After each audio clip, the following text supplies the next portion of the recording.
ശ്രീമദ് ഭഗവത്ഗീത ശങ്കരഭാഷ്യം 16-ാമത്തെ ശ്ലോകം.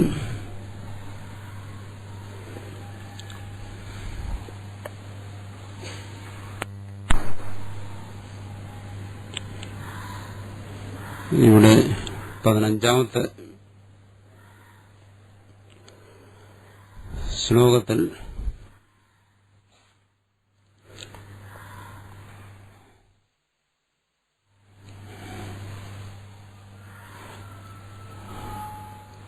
ശീതോഷ്ണാദികളെ സഹിക്കണം എന്ന് പറഞ്ഞു.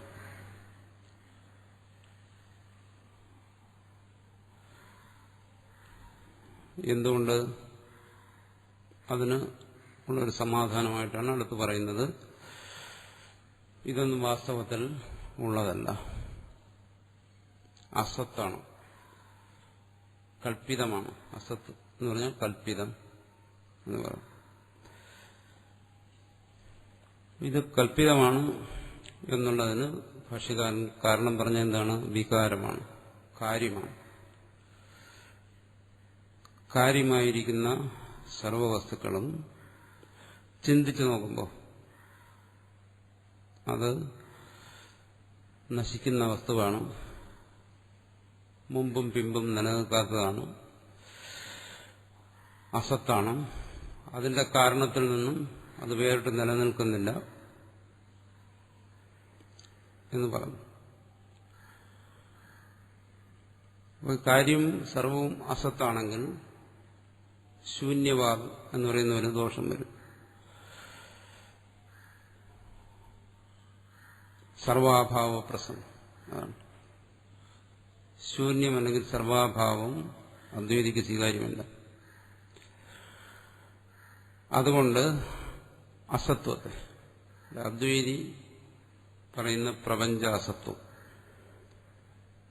അതിനെ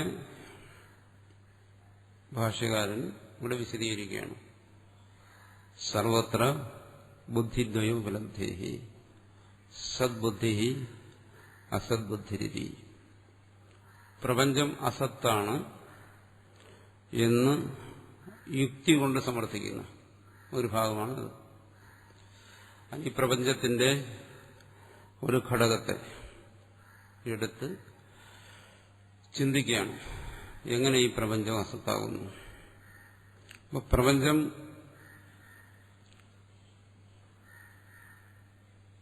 അസത്താണ് എന്ന് സമർത്ഥിക്കുന്നതിന് എന്തിനു വേണ്ടി അത് സമർത്ഥിക്കുന്നു? കാരണം അദ്വൈതത്തെ സമർത്ഥിക്കണമെങ്കിൽ, അദ്വൈതം എന്ന സിദ്ധാന്തത്തെ യുക്തി കൊണ്ട് സമർത്ഥിക്കണമെങ്കിൽ പ്രപഞ്ചം അസത്താണെന്ന് അംഗീകരിച്ചേ പറ്റൂ. പ്രപഞ്ചം സത്താണെന്ന് സ്വീകരിച്ചു കഴിഞ്ഞാൽ അദ്വൈതം സിദ്ധിക്കത്തില്ല. അതുകൊണ്ട് അദ്വൈതത്തെ യുക്തി കൊണ്ട് എവിടെയെങ്കിലും സമർത്ഥിക്കുകയാണെങ്കിൽ, അല്ലെങ്കിൽ യുക്തി കൊണ്ട് ഒരാളെ ബോധ്യപ്പെടുത്താൻ ശ്രമിക്കുകയാണെങ്കിൽ, അവിടെ ആദ്യം പ്രപഞ്ചം സത്യമല്ല എന്ന് യുക്തി കൊണ്ട് ബോധ്യപ്പെടുത്തേണ്ടി വരും. അതാണ് ഇവിടെ ചെയ്യുന്നത്. ഈ ചർച്ച യുക്തിയുടെ ഒരു ബലത്തിൽ പോകുന്നതുകൊണ്ട് തന്നെ നമുക്ക് ആദ്യം കേൾക്കുമ്പോൾ മനസ്സിലാക്കാൻ അല്പം പ്രയാസമുള്ളതായിട്ട് തോന്നും. ആദ്യം കേൾക്കുന്നവർക്ക് മാത്രമല്ല, രണ്ടാമത് കേട്ടാലും തോന്നും. അത് ഈ വിഷയത്തിന്റെ ഒരു പ്രത്യേകതയാണ്.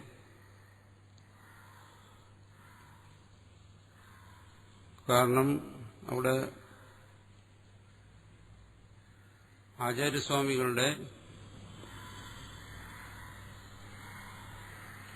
ബുദ്ധി സൂക്ഷ്മത അത് പ്രകടമാകുന്ന ചില ഭാഗങ്ങൾ വരും ഈ ഭാഷ്യത്തിൽ. അപ്പോൾ ആ നിലവാരത്തിലേക്ക് നമുക്ക് ഉയർന്നു ചെന്ന് അതിനെ പെട്ടെന്നങ്ങ് ഗ്രഹിക്കാൻ പറ്റത്തില്ല. നമ്മളതിന്റെ പിറകെ പോകേണ്ടി വരും. അപ്പോൾ കൂടുതൽ വിശദീകരണങ്ങൾ വേണ്ടിവരും. അപ്പോൾ വിശദീകരിക്കുമ്പോൾ കാര്യം കൂടുതൽ ഗഹനമായും ഗൗരവമുള്ളതായും തീരും. അതാണ് അതിന്റെ വേറെ തകരാറ്. ടീക ടൂകാം അപേക്ഷത എന്ന് പറയും. അതായത് ഒരു കാര്യത്തെ വിശദീകരിക്കാൻ വേണ്ടി ഒരു ടീക വ്യാഖ്യാനം വരും. ആ വ്യാഖ്യാനം മനസ്സിലാക്കണമെങ്കിൽ പിന്നെ അതിന് വേറെ വ്യാഖ്യാനം. ഇതിങ്ങനെ പോകുന്നു. എന്തുകൊണ്ട്? വിഷയം ഗഹനമായൊരു വിഷയത്തെയാണ് അവതരിപ്പിക്കുന്നത്. അതുകൊണ്ട് ഇതിന്റെ ഈ വ്യാഖ്യാനം അല്ലെങ്കിൽ വിശദീകരണം കേട്ടാലും ഞെട്ടിപ്പോകരുത്, സമാധാനപ്പെടണം. നേരത്തെ പറഞ്ഞല്ലോ, മനസ്സിന് സമാധാനം ഉണ്ടെങ്കിലേ ഇത് മനസ്സിലാക്കാൻ പറ്റും. കാരണം ഇന്ന് ചിലരൊക്കെ ഇവിടെ ഉപേക്ഷിച്ച് പോയതായി കാണും. ഇനി അവരെയൊന്നും ഒരിക്കലും എനിക്ക് കാണാൻ പറ്റുമെന്ന് പ്രതീക്ഷയില്ല. കാരണം ഒറ്റ ദിവസത്തെ പരിപാടി കൊണ്ട് തന്നെ മതിയായി. ഇനി ഈ പരിപാടി നമുക്ക് പറ്റിയതല്ല എന്ന് ചിലർക്കെങ്കിലും തോന്നിയിട്ടുണ്ട്. അതുകൊണ്ട് ഭയക്കണ്ട.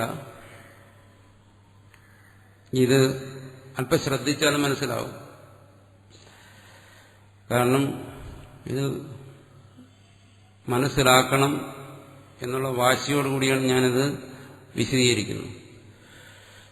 കൂടുതൽ അതിനെ അതിനു വേണ്ടിയിട്ടാണ്. ഇത് ദുർഗ്രഹമായൊരു ഭാഗമാണ് എന്നുള്ള ബോധം കൊണ്ട് തന്നെ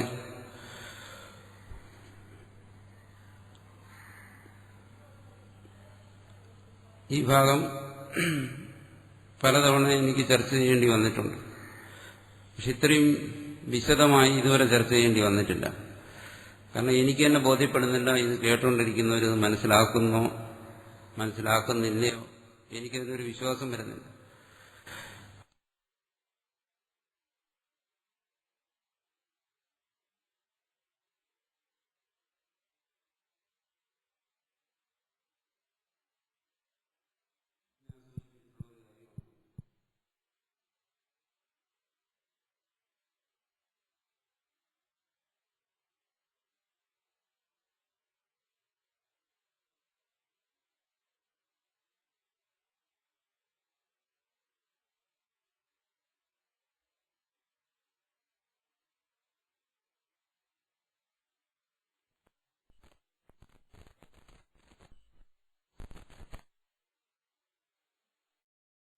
പുറത്തേക്ക് വരികയാണ്.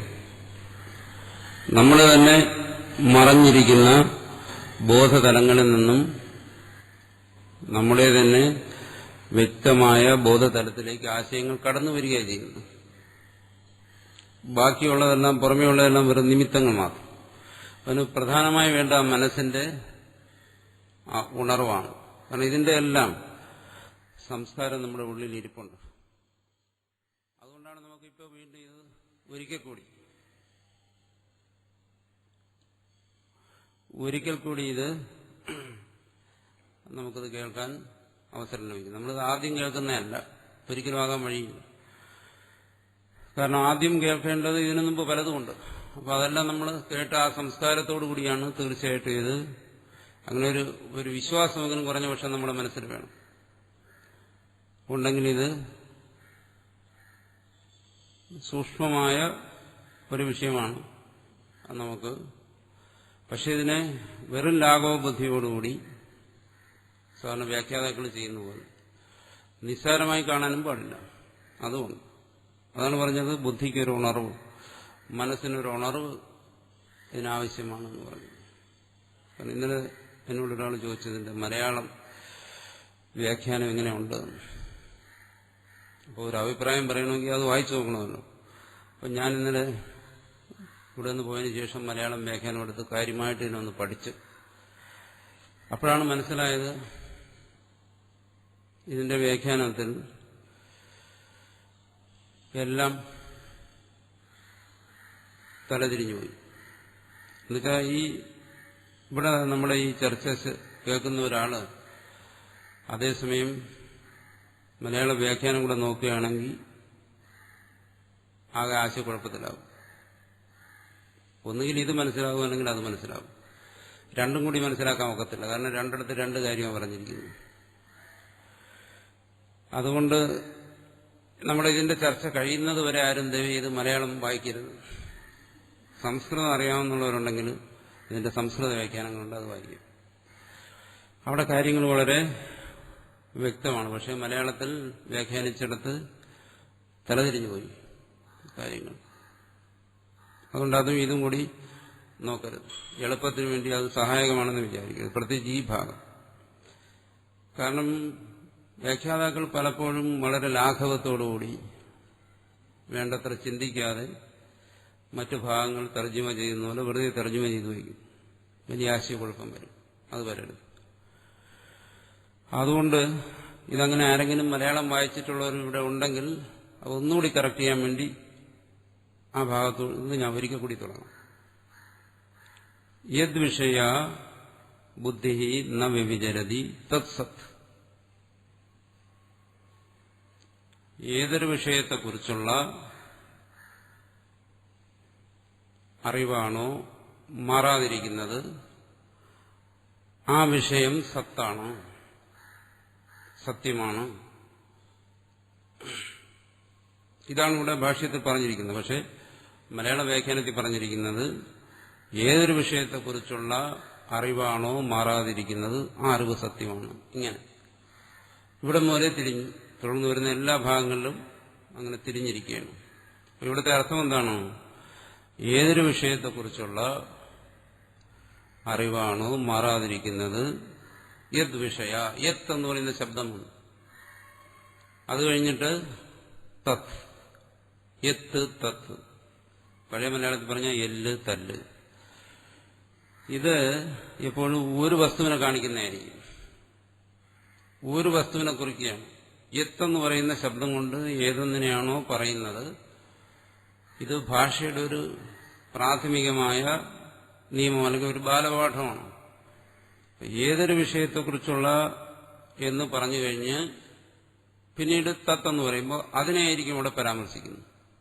യത് വിഷയ ബുദ്ധി, ഏതൊരു വിഷയത്തെക്കുറിച്ചുള്ള അറിവാണോ മാറാതിരിക്കുന്നത്. തത് എന്ന് പറയുമ്പോൾ ആദ്യം യത് എന്ന് പറഞ്ഞതുകൊണ്ട് അതിനെ തന്നെയാണ് രണ്ടാമത് തത്ത് എന്ന് പറയുന്നത്. അത് എന്ന് പറയുമ്പോൾ ആ വിഷയം ബുദ്ധിയല്ല, ആ വിഷയം സത്താണ് എന്നാണ്.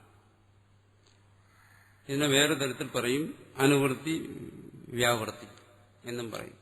ഇതിനെ തന്നെ വേറൊരു ഭാഷയിൽ പറയും അന്വയം വ്യതിരേകം എന്ന് പറയും. അദ്വൈതത്തിൽ അനുവൃത്തി വ്യാവൃത്തി അന്വയം വ്യതിരേകം എന്നൊക്കെ പല ഭാഗങ്ങളിലും ഇത് ചർച്ച ചെയ്തിട്ടുള്ള കാര്യമാണ്.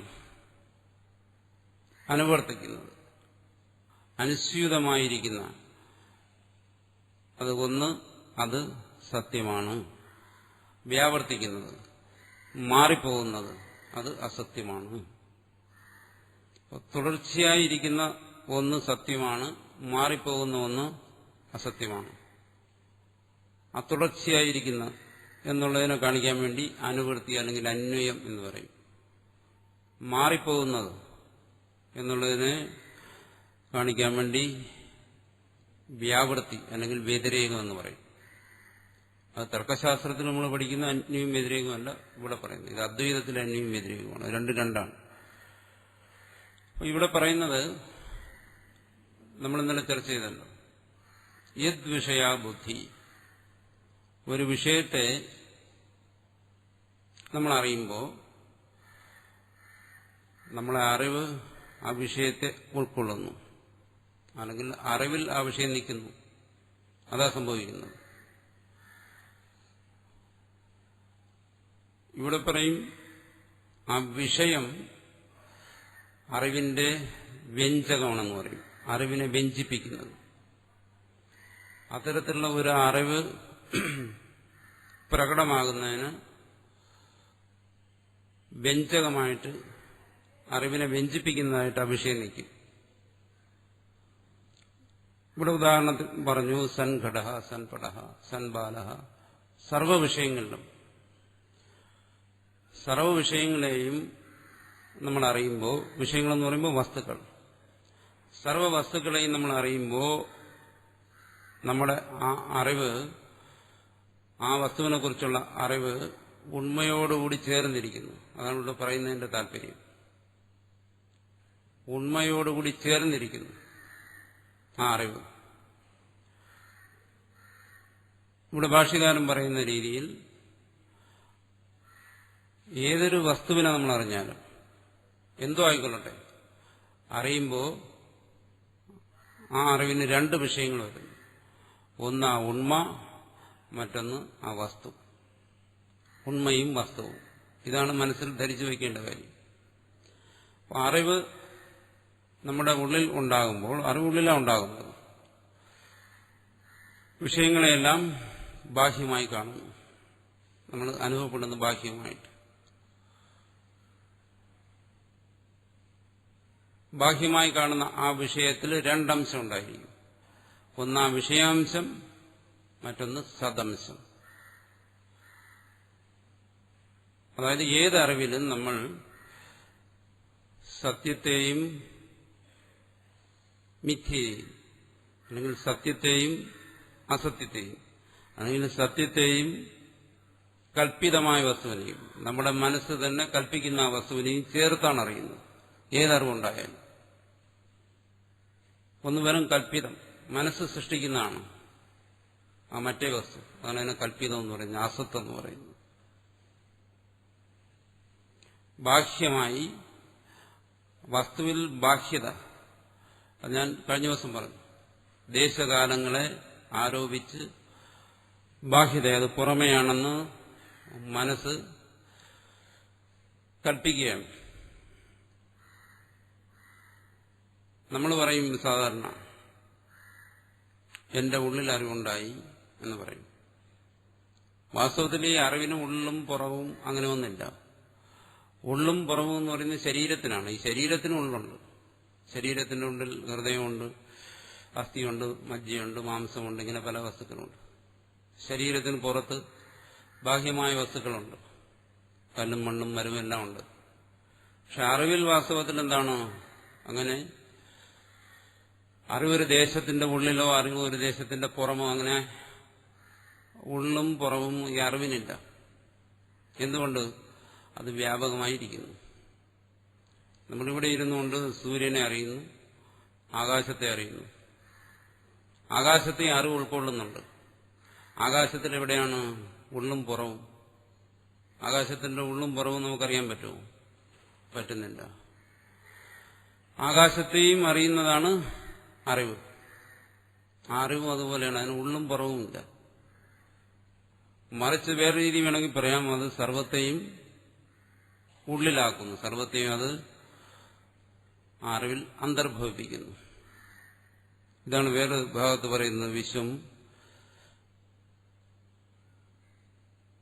ദർപ്പണ ദൃശ്യമാന സദൃശീ തുല്യം നിജാന്തർഗതം പശ്യൻ ആത്മനി മായയ ബഹിരിവോദ്ഭൂതം. ഈ ജഗത്തിനെ നമ്മൾ ബാഹ്യമായി കാണുന്നു, പുറമേ വസ്തുക്കൾ നിൽക്കുന്നതായി കാണുന്നു. പരമാർത്ഥത്തിൽ വസ്തുക്കൾ പുറമേയല്ല നിൽക്കുന്നത്. ജഗത്തെ, ലോകത്തെ അറിയുന്നു എന്ന് പറയുമ്പോൾ എന്താ സംഭവിക്കുന്നത്? ആ അറിവിൽ ലോകം നിൽക്കുകയാണ്, അറിവ് ലോകത്തെ ഉൾക്കൊണ്ട് നിൽക്കുകയാണ്. അതുകൊണ്ടാണ് അവിടെ ആചാര്യസ്വാമികൾ പറഞ്ഞത്, ഒരു കണ്ണാടിയിൽ കാണുന്നത് പോലെ. ഒരു കണ്ണാടിയിൽ ചുറ്റുമുള്ള വസ്തുക്കളുടെ പ്രതിബിംബം കാണുന്നു. ആ പ്രതിബിംബം എവിടെ? കണ്ണാടിക്കുള്ളിലാണ്. കണ്ണാടിക്കുള്ളിലാണത് കാണുന്നത്. അപ്പോൾ കണ്ണാടിക്കുള്ളിൽ കാണുന്ന ഒരു പ്രതിബിംബം പോലെ സ്വബോധമണ്ഡലത്തിൽ ഈ ജഗത്ത് നിലനിൽക്കുകയാണ്. കണ്ണാടിയെ സംബന്ധിച്ചിടത്തോളം അവിടെ ബാഹ്യമായ ഒരു വസ്തു വേണം. ആ വസ്തു കണ്ണാടി എന്ന് പറയുന്ന പ്രതലത്തിൽ പ്രതിബിംബിക്കണം. ആ കണ്ണാടിയെ നോക്കാൻ ഒരാൾ വേണം. അയാൾ കണ്ണാടിയിൽ പ്രതിബിംബത്തെ കാണുന്നു, പുറമെയുള്ള സർവ്വവസ്തുക്കളെയും കണ്ണാടിക്കുള്ളിൽ കാണുന്നു. അതെല്ലാം എന്തുകൊണ്ട് സംഭവിക്കുന്നു? കണ്ണാടി ഒരു ഭൗതികമായ വസ്തുവാണ്, തൈജസ്സമായ വസ്തുവാണ്. പക്ഷെ ഇവിടെ അറിവിൽ അതല്ല സംഭവിക്കുന്നത്. അറിവ് ഭൗതികമല്ല, തൈജസമല്ല, അത് ചൈതന്യമാണ്. ചൈതന്യമായതുകൊണ്ട് അതിന് മറ്റൊന്നിന്റെയും സഹായം കൂടാതെ ഈ ജഗത്തെ തന്റെ ഉള്ളിൽ തന്നെ പ്രതിബിംബിച്ച് നിർത്താൻ കഴിയും. ഒരു വിഷയത്തെ കാണുമ്പോൾ വാസ്തവത്തിൽ അതാണ് സംഭവിക്കുന്നത്.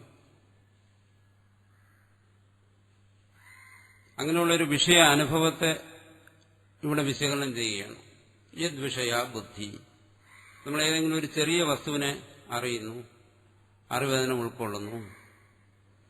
അങ്ങനെ ഉൾക്കൊള്ളുമ്പോൾ ചില ഭാഗങ്ങളിൽ ഒരു വിഷയത്തെ നമ്മൾ അറിയുമ്പോൾ എപ്പോഴും അറിവ് ആ വിഷയത്തോട് ചേർന്ന് തന്നെ നിൽക്കുന്നു. ഇത് പുസ്തകമാണ് എന്നറിയുന്നു.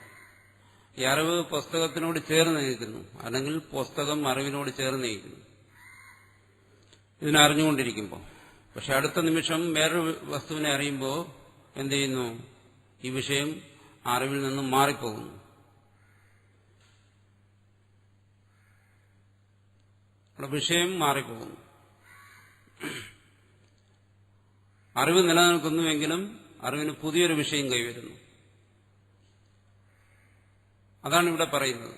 പുസ്തകത്തെ അറിഞ്ഞുകൊണ്ടിരിക്കുമ്പോൾ ശരി തന്നെ അറിവിന് വിഷയമായിരിക്കുന്ന പുസ്തകം. പക്ഷേ അടുത്ത നിമിഷം വേറൊരു വസ്തുവിനെ അറിയുമ്പോൾ എന്ത് ചെയ്യുന്നു? അറിവിന് അവിടെ മാറ്റം വരുന്നു. എങ്ങനെ? അറിവിന് പുതിയൊരു വിഷയം വരുന്നു. അതാണ് ഇവിടെ വിശദീകരിക്കുന്നത്. യദ് വിഷയ ബുദ്ധി. ഏതൊരു വിഷയത്തെക്കുറിച്ചുള്ള ബുദ്ധിയാണോ എന്ന വ്യഭിചരിത് മാറാതിരിക്കുന്നത്, തത് സത്ത്, അത് സത്താണ്. ആ വിഷയം സത്താണ്. പക്ഷെ ഇവിടെ അങ്ങനെയല്ല, മാറുന്നു.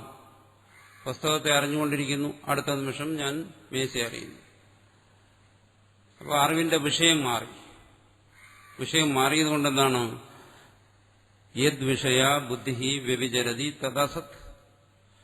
ഏതൊരു വിഷയത്തെക്കുറിച്ചുള്ള ബുദ്ധിയാണോ മാറിപ്പോകുന്നു, പുസ്തകത്തെക്കുറിച്ചുള്ള ബുദ്ധി മാറിപ്പോയി. അതുകൊണ്ടെന്താണ്? തത്, ആ പുസ്തകം അസത്, അത് കൽപ്പിതമാണ്. അതിന്റെ മനസ്സിന്റെ ഉള്ളിൽ നിൽക്കുന്ന ഒരു കാര്യമാണ്. മനസ്സിന് പുറത്ത്, അറിവിന് പുറത്ത് നിൽക്കുന്ന ഒന്നല്ല. പുറത്തായി കാണുന്നതോ? പുറത്തായി കാണുന്നത് അറിവ് തന്നെ കൽപ്പിച്ച ബാഹ്യദേശം. ഇവിടെ അറിവിൽ തന്നെ. അറിവ് സ്വയം തന്റെ അറിവിൽ ഉള്ളും പുറവും കൽപ്പിക്കുകയാണ്. അറിവ് തന്നെയാണ് ആ കൽപ്പന ചെയ്യുന്നത്. കൽപ്പിച്ചിട്ട് എന്ത് ചെയ്യുന്നു? അറിവ് പറയുന്നു എന്റെ ഉള്ളിൽ അറിവ്, ആ അറിവ് തന്നെ പറയുന്നു പുറമേ വസ്തു. ഇത് അറിവ് കൽപ്പിക്കുന്ന രണ്ടാണ്, ഉള്ളും പുറവും. വേറെ തരത്തിൽ അഹന്തയും ഇദന്തയും. ഞാൻ എന്നുള്ള ഭാവം അതിനോട് ചേർന്ന് വരുന്ന ഉള്ള്, ഇത് എന്ന് പറയുന്ന ഭാവം അതിനോട് ചേർന്ന് വരുന്ന പുറം. ഇത് രണ്ടും അറിവിൽ നിൽക്കുന്ന കാര്യങ്ങളാണ്. അതുകൊണ്ട് ഇവിടെ പറയുന്നു യദ് വിഷയ ബുദ്ധി. ഏതൊരു വിഷയത്തെക്കുറിച്ചുള്ള അറിവാണോ വ്യഭിചരതി മാറിപ്പോകുന്നത്, തത് എന്ന് പറഞ്ഞാൽ ആ വിഷയം അസത്, കൽപ്പിതമാണ്. നമ്മുടെ മുമ്പേ ഇരിക്കുന്ന ഈ പുസ്തകം അത് കൽപ്പിതമാണ്. എന്തുകൊണ്ട്? അതിനെക്കുറിച്ചുള്ള അറിവ് മാറുന്നു. എങ്ങനെ മാറുന്നു? പുസ്തകത്തെ അറിയുമ്പോൾ പുസ്തകം എന്നുള്ള അറിവ്, പേനയെ അറിയുമ്പോൾ പേന എന്നുള്ള അറിവ്, മേശ അറിയുമ്പോൾ മേശ എന്നുള്ള അറിവ്. അപ്പൊ അറിവ് അവിടെ മാറി മാറി വരുന്നതുകൊണ്ട് ആ അറിവിലൂടെ അറിഞ്ഞുകൊണ്ടിരിക്കുന്ന വിഷയങ്ങളും മാറിപ്പോകുന്നു. മാറിപ്പോകുന്നത് എങ്ങനെ സത്യമാവും? സത്യമല്ലെങ്കിൽ അതെന്താവും? കൽപ്പിതമായിരിക്കും. ഏതുപോലെ? സ്വപ്നത്തെ പോലെ. അവിടെ കണ്ടതൊന്നും ഇപ്പോൾ ഇല്ല, മാറിപ്പോയി. അതുകൊണ്ട് നമ്മൾ എന്ത് പറയുന്നു? അത് കൽപ്പിതമാണ്, സ്വപ്നകൽപ്പിതം. അതുതന്നെയാണ് ഈ ഉണർന്നിരിക്കുന്ന സമയത്ത് ഓരോ വിഷയങ്ങളെ അറിഞ്ഞുകൊണ്ടിരിക്കുമ്പോഴും വാസ്തവത്തിൽ അറിവ് കൽപ്പിക്കുന്ന വിഷയങ്ങളെയാണ് അറിവറിയുന്നത്. അത് ബാഹ്യദേശത്തെ, വർത്തമാനകാലത്തെ, ദേശകാലങ്ങളെ കൽപ്പിച്ച് വസ്തുക്കളെ അറിയുന്നു.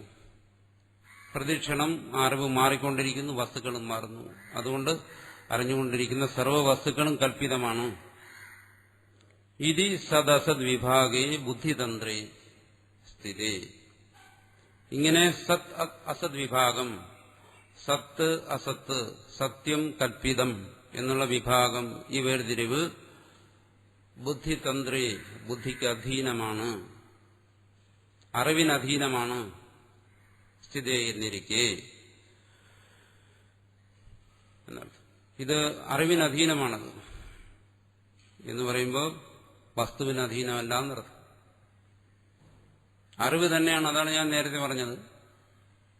വിശ്വം ദർപ്പണ ദൃശ്യമാന നഗരീ തുല്യം നിജാന്തർഗതം എന്ന് പറഞ്ഞത്. പ്രപഞ്ചം ദർപ്പണത്തിൽ ദൃശ്യമായ നഗരം പോലെ അറിവിൽ പ്രതിബിംബിച്ചു നിൽക്കുന്നു എന്ന് പറയുന്നതാണ്. ഇത് അറിവിന് അധീനമാണ്. അല്ല ബാഹ്യമായി ഒരു വസ്തു ഇരുന്നിട്ട് അതിനെ അറിയുന്നതല്ല.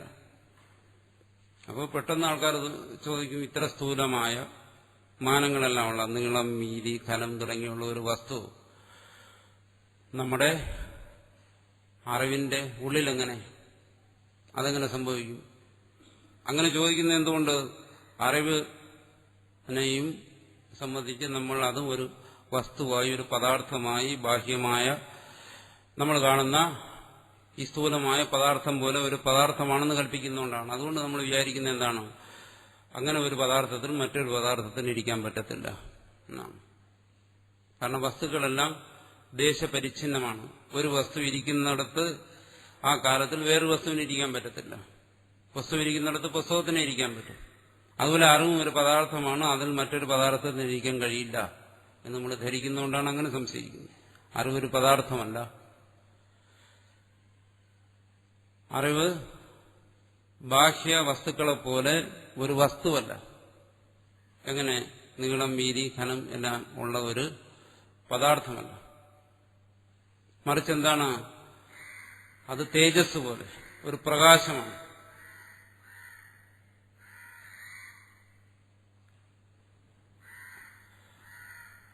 അനുഭവത്തിന് വിഷയമാകുന്ന വസ്തുക്കളെ പോലെ അല്ല, മറിച്ച് അത് അനുഭവ സ്വരൂപമാണ്. അതിനെ ഉപമിക്കാൻ മറ്റൊന്നുമില്ല, അതിനോട് ഉപമിക്കാൻ മറ്റൊന്നുമില്ല. അതിനെ വിശേഷിച്ചറിയേണ്ടുന്ന ആവശ്യവും വരുന്നില്ല. കാരണം അത് സ്വയം അറിവായിരിക്കുന്നുണ്ട്. അങ്ങനെയുള്ള അറിവ്, ബുദ്ധി, അതിന് അധീനമായിട്ടാണ് ഈ സത് അസത്, സത്യ മിഥ്യാത്വ കൽപ്പന. അതുകൊണ്ട് സർവത്ര ദേ ബുദ്ധി സർവൈർ ഉപലഭ്യേതേ. അതുകൊണ്ട് സർവത്ര എന്ന് വെച്ചാൽ എല്ലാ അനുഭവങ്ങളിലും, ഈ പ്രപഞ്ചത്തിൽ ഏതൊന്നിനെ അനുഭവിച്ചാലും ശരി, തന്റെ ശരീരമോ മനസ്സോ ബുദ്ധിയോ അല്ലെങ്കിൽ പുറമേ ഉള്ളതായി അനുഭവപ്പെടുന്ന ഏതൊരു വസ്തുവിനെ അനുഭവിച്ചാലും സർവേഹി സർവജീവന്മാർക്കും ദേ ബുദ്ധി ഉപലഭ്യതേ. രണ്ടറിവ്. ഒരു വസ്തുവിനെ അറിയുമ്പോൾ ഈ തരത്തിലുള്ള രണ്ടറിവുണ്ടാകുന്നു. എങ്ങനെ? സമാനാധികരണേ. ഈ സമാനാധികരണം കഴിഞ്ഞ ദിവസം നമ്മൾ വിശദീകരിച്ചാണ്. സമാനാധികരണത്തിൽ എന്നർത്ഥം. ഇവിടെ എന്താണ്? ഉള്ളതായ ഒരു വസ്തു, അത് പുസ്തകമായിക്കൊള്ളട്ടെ, ഇതിനെ സത്തെന്നറിയുന്നു, ഉള്ളതെന്നറിയുന്നു. അങ്ങനെ അറിയുമ്പോൾ എന്ത് സംഭവിക്കുന്നു? അറിവ് ഈ വസ്തുവിനെ ഉൾക്കൊള്ളുന്നു. അറിവിൽ ഈ വസ്തു പ്രകാശിക്കുന്നു. അറിവിൽ ഈ വസ്തു സ്ഫുരിക്കുന്നു. അങ്ങനെ വരുമ്പോൾ അറിവിനിവിടെ രണ്ട് വിഷയങ്ങളുണ്ട്. ഉള്ളതായ ഈ പുസ്തകത്തെ നമ്മൾ അറിയുമ്പോൾ, പുസ്തകത്തെ ഉള്ളതായിട്ടാണ് നമ്മൾ അറിയുന്നത്, ഇല്ലാത്തതായിട്ട് അറിയുന്നില്ല. അത് നമ്മുടെ മുമ്പേ ഇരിക്കുമ്പോൾ ഒന്നാ ഉണ്മ, മറ്റൊന്നാ പുസ്തകം. അതിന് നമ്മൾ രണ്ട് ശബ്ദവും പ്രയോഗിക്കുന്നുണ്ട്. ഉള്ളതായ പുസ്തകം. ഇവിടെ ഉള്ളത് എന്ന് പറയുന്നതിന്റെ അർത്ഥം വേറെ, പുസ്തകം എന്ന് പറയുന്നതിന്റെ അർത്ഥം വേറെ. ഭിന്ന അർത്ഥത്തിലുള്ള രണ്ട് ശബ്ദങ്ങളാണ്. പക്ഷെ ഈ രണ്ട് ശബ്ദങ്ങൾ ചേർന്നിട്ട് എന്ത് ചെയ്യുന്നു? ഒരു വസ്തുവിനെ ബോധിപ്പിക്കുന്നു. ഏതിനെ? സത്തിനെ. ഇപ്പൊ ചോദിക്കും, പുസ്തകമില്ലേ? ഇല്ല, അത് കല്പിതമാണ്. വാസ്തവത്തിൽ ഇത് ഒന്നിനെ ബോധിപ്പിക്കുന്നുള്ളൂ. അതിനാണ് കഴിഞ്ഞ ദിവസം ഉദാഹരണം പറഞ്ഞത്. സോയം ദേവദത്ത, തത് അവൻ, അയം ഇവൻ. ഈ രണ്ട് ശബ്ദങ്ങളുടെ അർത്ഥം വേറെ വേറെയാണ്. പക്ഷേ ഈ രണ്ട് ശബ്ദങ്ങൾക്കും സ്വതന്ത്രമായ വേറെ അർത്ഥമുണ്ടെങ്കിലും അവിടെ ഒരു വ്യക്തിയെ ബോധിപ്പിക്കുകയാണ്, ദേവദത്തൻ. അത് തന്നെയാണ് ഇവിടെ സംഭവിക്കുന്നത്. സൻ സത്ത്, ഘടഹ, കുടം രണ്ടും കൂടി ചേർന്നിട്ട് ഒരു വസ്തുവിനെ, സത്തിനെ ബോധിപ്പിക്കുന്നു. അപ്പോൾ ചോദിക്കും, മറ്റത് ബോധിക്കുന്നില്ലേ? ബോധിക്കുന്നുണ്ടെങ്കിലും അത് കൽപ്പിതമാണ്. അവിടെ ഒന്നേ ഉള്ളൂ വാസ്തവത്തിൽ ബോധിക്കാൻ, സത്ത് മാത്രം. മറ്റു സത്തിൽ ആരോപിച്ചിരിക്കുകയാണ്. അതിനാണ് യുക്തി ഇവിടെ പറയുന്നത് എന്താണ്? അതിനെ സംബന്ധിച്ചുള്ള അറിവ് മാറിപ്പോകുന്നു. അത് അനുസ്യൂതമല്ല, അതിന് വ്യാവൃത്തി സംഭവിക്കുന്നു. വ്യാവൃത്തമായിരിക്കുന്നത് അനുവൃത്തമായിരിക്കുന്നതിൽ കൽപ്പിക്കുന്നതാണ്. ഇതാണ് നിയമം. വ്യാവൃത്തമാകുന്ന ഒരു വസ്തു അനുവൃത്തമാകുന്നതിൽ കൽപ്പിക്കും. അനുവൃത്തമായിരിക്കുന്ന സത്തിൽ വ്യാവൃത്തമായിരിക്കുന്ന കുടം കൽപ്പിച്ചിരിക്കുകയാണ്. അപ്പോൾ അവിടെ നമ്മുടെ മനസ്സിൽ പല സംശയങ്ങളുണ്ട്. അതെങ്ങനെ കൽപ്പിക്കും? അതിനുള്ള സമാധാനമാണ് ഇനി പറഞ്ഞു വരുന്നത്. ഈ തുടർന്നു വരുന്ന ഭാഗങ്ങൾ ചർച്ച ചെയ്യുമ്പോൾ അത് നമുക്ക് വ്യക്തമാവും എന്ത് യുക്തി ഉപയോഗിച്ചാണ് അതിനെ സമർത്ഥിക്കുന്നത്. പക്ഷെ സമാനാധികരണം എന്ന് പറയുന്നത് നമ്മൾ കഴിഞ്ഞ ദിവസം ചർച്ച ചെയ്തത് അത് മുഖ്യ സമാനാധികരണം എന്നതിന് പേര് പറയും. ഗൗണ സമാനാധികരണമുണ്ട്. മുഖ്യ സമാനാധികരണത്തിൽ എന്താണ് സംഭവിക്കുന്നത്? വസ്തു ഏകമായിരിക്കും. അതായത് രണ്ട് ശബ്ദങ്ങളെ കൊണ്ട് ബോധിപ്പിക്കുന്ന വസ്തു ഒന്ന് തന്നെയായിരിക്കും. അവിടെ രണ്ട് കാണത്തില്ല. സൻ ഘടഹ എന്ന് പറയുന്നിടത്ത് വാസ്തവത്തിൽ പരമാർത്ഥത്തിൽ ഒരു വസ്തുവിനെ ബോധിപ്പിക്കുന്നുള്ളൂ. മറ്റൊരു വസ്തുവിനെ കൂടി നമ്മൾ അറിയുന്നുണ്ടെങ്കിലും അത് കൽപ്പിതമാണ്. അതുകൊണ്ട് അതിനെ നമ്മൾ തള്ളിക്കളയുന്നു. പക്ഷേ ഗൗണസമാനാധികരണം വരുന്നിടത്ത് ഇതേപോലെ രണ്ട് ശബ്ദങ്ങൾ ചേർന്ന്, ഉദാഹരണം നീലോത്പലം ബോധിപ്പിക്കുന്നിടത്ത് വസ്തു ഐക്യം വരില്ല, വസ്തു രണ്ടായിരിക്കും. ഉദാഹരണം നീലോത്പലം എന്ന് പറയുന്നു. നീലോത്പലം എന്ന് പറയുന്നിടത്ത് നീലം ഉത്പലം എന്നാണ് അതിന്റെ അർത്ഥം. നീലം എന്ന് പറഞ്ഞാൽ നീല നിറം, ഉത്പലം എന്ന് പറഞ്ഞു കഴിഞ്ഞാൽ താമര. അപ്പൊ നീല നിറമുള്ള താമര. ഇവിടെ എന്താണ് നീലം ഉത്പലം എന്ന് പറയുന്നത്? സമാന വിഭക്തിയിലുള്ള രണ്ട് പദങ്ങളാണ് ഉപയോഗിക്കുന്നത്. പക്ഷേ ഇവിടെ രണ്ട് പദങ്ങളും വിഭിന്നമായ രണ്ടർത്ഥത്തെ ബോധിപ്പിക്കുന്നു. ഈ രണ്ട് അർത്ഥങ്ങൾക്കും തമ്മിൽ, ശബ്ദങ്ങൾക്കല്ല, ആ രണ്ടർത്ഥങ്ങൾക്കും തമ്മിലുള്ള ബന്ധം എന്താണ്? അഭേദമല്ല, മറിച്ച് ധർമ്മധർമ്മി ഭാവമാണ്, ധർമ്മധർമ്മി സംബന്ധമാണ്.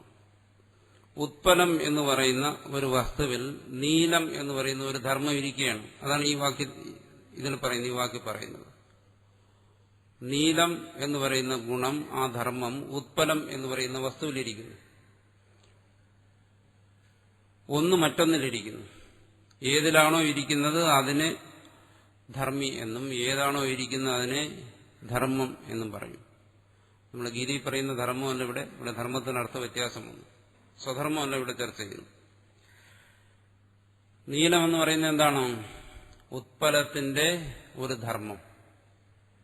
അപ്പൊ നീല ശബ്ദം ധർമ്മത്തെ ബോധിപ്പിക്കുന്നു, ഉത്പല ശബ്ദം ധർമ്മിയെ ബോധിപ്പിക്കുന്നു. ഇവിടെ രണ്ട് വ്യത്യസ്ത വസ്തുക്കളെയാണ് ബോധിപ്പിക്കുന്നത്. എന്നുവെച്ചാൽ വ്യാവഹാരികമായി ഉള്ളൊരു ഉദാഹരണം എടുക്കുകയാണ്.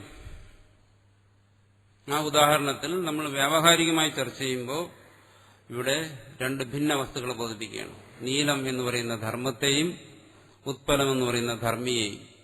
അപ്പൊ ഇവിടെ സമാന വിഭക്തിയുള്ള രണ്ട് ശബ്ദങ്ങൾ, നീലം ഉത്പലം, ഒരേ അർത്ഥത്തെ അല്ല ബോധിപ്പിക്കുന്നത്, മറിച്ച് പരസ്പര ബന്ധമുള്ള രണ്ടർത്ഥങ്ങളെയാണ് ബോധിപ്പിക്കുന്നത്. അപ്പൊ ഇവിടെ എന്താണ്? വസ്തു ഐക്യം സംഭവിക്കുന്നില്ല. പക്ഷെ സൻഘട എന്ന് പറയുന്നിടത്ത് അങ്ങനെയല്ല. അവിടെയും സമാനാധികരണമുണ്ട്. അവിടെ ആ രണ്ട് ശബ്ദങ്ങളും ചേർന്ന് ഒരു വസ്തുവിനെ ബോധിപ്പിക്കുന്നു. എന്തുകൊണ്ട്? അവിടെ സത്ത് സത്യവും അതിനോട് ചേർന്ന് അനുഭവപ്പെടുന്ന വസ്തു അതെന്തായാലും അത് കൽപ്പിതമാകുന്നു. അതുകൊണ്ട് മുഖ്യ സമാനാധികരണത്തിൽ എന്താണ് സംഭവിക്കുന്നത്? രണ്ട് ശബ്ദങ്ങൾ ഒരേ അർത്ഥത്തെ ബോധിപ്പിക്കും. അതായത് അവിടെ രണ്ട് ശബ്ദങ്ങളുടെയും അർത്ഥത്തിന്, വസ്തുവിന് ഐക്യം സിദ്ധിക്കുന്നു. ഗൗണസമാനാധികരണത്തിലോ രണ്ട് ശബ്ദങ്ങൾ രണ്ട് ഭിന്ന വസ്തുക്കളെ, പരസ്പര ബന്ധമുള്ള രണ്ട് ഭിന്ന വസ്തുക്കളെ ബോധിപ്പിക്കും. അവിടെ വസ്തു ഐക്യമല്ല സിദ്ധിക്കുന്നത്, മറിച്ച് പദാർത്ഥ ഭേദം സിദ്ധിക്കുന്നു. അതുകൊണ്ടാണ് ഇവിടെ പറഞ്ഞത് ന നീലോത്പലവത്. ഇതിവിടെ എന്തിനു പറയുന്നു? കാരണം ഒരാശയത്തെ വിശദീകരിക്കുന്നതിന് ഭാഷ ഉപയോഗിക്കും. ഭാഷയ്ക്ക് ചില നിയമങ്ങളുണ്ട്. എന്തിന്? അർത്ഥത്തെ ബോധിപ്പിക്കുന്നതിന്. അപ്പോൾ ആ നിയമങ്ങളെ വിട്ടിട്ട് ഭാഷ ഉപയോഗിച്ചു കഴിഞ്ഞാൽ ഉടൻ ചോദിക്കും എന്തുകൊണ്ട് അങ്ങനെ പറഞ്ഞു എന്ന്. അതുകൊണ്ട് ഭാഷാ നിയമങ്ങൾക്കനുസരിച്ച് ആശയത്തെ വിശദീകരിക്കുന്നതിന് വേണ്ടി ഈ കാര്യങ്ങൾ പറയുകയാണ്. ഇതൊന്നും ഭാഷ്യകാരൻ ഇപ്പോൾ പ്രത്യേകിച്ച് കണ്ടുപിടിച്ച് അദ്വൈതം പഠിപ്പിക്കാൻ വേണ്ടി പറയുന്നതല്ല. ഇതെല്ലാം മറ്റ് ശാസ്ത്രകാരന്മാർ അംഗീകരിച്ചിട്ടുള്ള ചില തത്വങ്ങളെ അവർ കൂടി ബോധ്യപ്പെടുത്തത്തക്ക രീതിയിൽ അദ്വൈതത്തെ വിശദീകരിക്കുമ്പോൾ ഇവിടെ പറയുകയാണ്. അല്ല, ഇത് ഒരു പുതിയ വിഷയത്തെ അവതരിപ്പിക്കുകയല്ല. അപ്പോൾ നീലോത്പലം എന്ന് പറയുന്നിടത്തും സൻഘട എന്ന് പറയുന്നിടത്തും അവിടെ ശബ്ദബോധം ഉണ്ടാകുന്നത് രണ്ടു തരത്തിലാണ്. ഒരിടത്ത് എന്ത് ചെയ്യുന്നു? വസ്തുവിന്റെ ഏകത്വബോധം ഉണ്ടാകുന്നു. മറ്റിടത്താണെങ്കിലോ രണ്ട് ഭിന്ന വസ്തുക്കളെ കുറിച്ച് ബോധമുണ്ടായി അത് രണ്ടും തമ്മിലുള്ള ബന്ധത്തെ കാണിക്കുന്നു. നീല നിറമുള്ള ഉത്പലം എന്നുള്ള ബോധം ഉണ്ടാകുന്നു. അവിടെ നമുക്ക് തീർച്ചയായിട്ടും രണ്ട് വസ്തുവിന്റെ ബോധം ഉണ്ടാകുന്നു. അത് പരസ്പരം ബന്ധപ്പെട്ട് ഒന്നാകുന്നുണ്ടാകും. അത് ശരിയാണ്. എന്നാലും വ്യത്യസ്തമായ രണ്ട് വസ്തുക്കളെ, ധർമ്മധർമ്മികളെ അറിഞ്ഞ് അവയെ പരസ്പരം ബന്ധിപ്പിക്കുകയാണ് ചെയ്യുന്നത്. അത് ബന്ധിച്ചതിന് ശേഷമേ അതൊന്നാകുന്നുള്ളൂ. പക്ഷെ രണ്ടിനെക്കുറിച്ചുള്ള ബോധം ഉണ്ടായി ഒന്നാവുകയാണ്. അവിടെ രണ്ടിനും വ്യാവഹാരികമായ സത്യത്വമുണ്ട്. പക്ഷെ ഇവിടെ സൻഘട എന്ന് പറയുന്നിടത്തോ അവിടെ ഒന്നിനെ സത്യത്വമുള്ളൂ, മറ്റത് കൽപ്പിതമാണ്. അതാണ് ഇവിടെ പറയുന്നത് ന നീലോത്പലവൻ. ഞാനിവിടെ പറയുന്ന സമാനാധികരണം നീലോത്പലത്തെ പോലെ ഗൗണമായ അപ്രധാനമായ സമാനാധികരണമല്ല, മറിച്ച് വസ്തു ഏകത്വത്തെ ബോധിപ്പിക്കുന്ന സമാനാധികരണമാണ്. അതാണ് വിശദീകരിക്കുന്നത് സൻഘട സൻപട സൻഹസ്തി ഇതി. ഏവം സർവത്ര. ഏത് വിഷയ അനുഭവം ഉണ്ടാകുന്നിടത്തും ഈ യുക്തി നമുക്ക് പ്രയോഗിച്ചു നോക്കാം. എല്ലായിടത്തും നമുക്ക് ഏത് വസ്തുവിനെ അറിഞ്ഞാലും ശരി, സർവത്ര നമ്മളെന്താണ് അറിയുന്ന ആ വസ്തു ഉണ്ട് എന്നാണ്.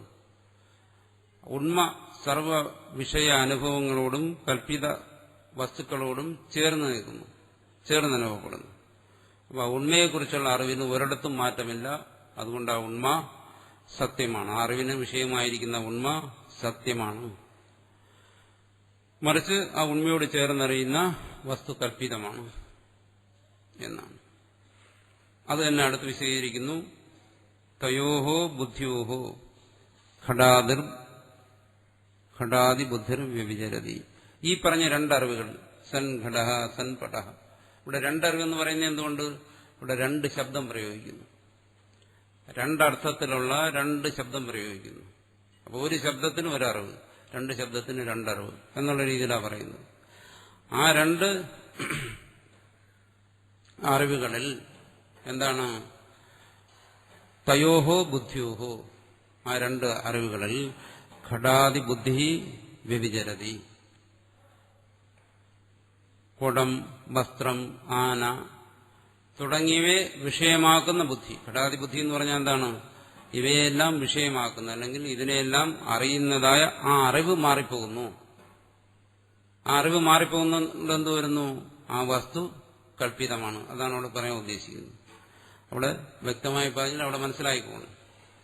ആ വിഷയം, അറിവ് മാറുന്നതുകൊണ്ട് വിഷയം കൽപ്പിതം, അറിവ് മാറിയില്ലെങ്കിൽ വിഷയം സത്യം. തഥാച ദർശിതം. ഇക്കാര്യം ഇത് തുടങ്ങുമ്പോൾ അത് ഞാൻ തന്നെ വ്യക്തമാക്കിയിട്ടുണ്ട് എന്നാണ്, ഞാൻ കാണിച്ചു തന്നിട്ടുണ്ടെന്നർത്ഥം. എവിടെയാണ്? നഹി ശീതോഷ്ണാദി സകാരണം പ്രമാണൈഹി നിരൂപ്യമാണം വസ്തുസദ്ഭവതി വികാരോഹി സഹ വികാരസ്ഥ വ്യഭിചരതി. അവിടെ വികാരങ്ങളെല്ലാം മാറിപ്പോകുന്നതാണ്.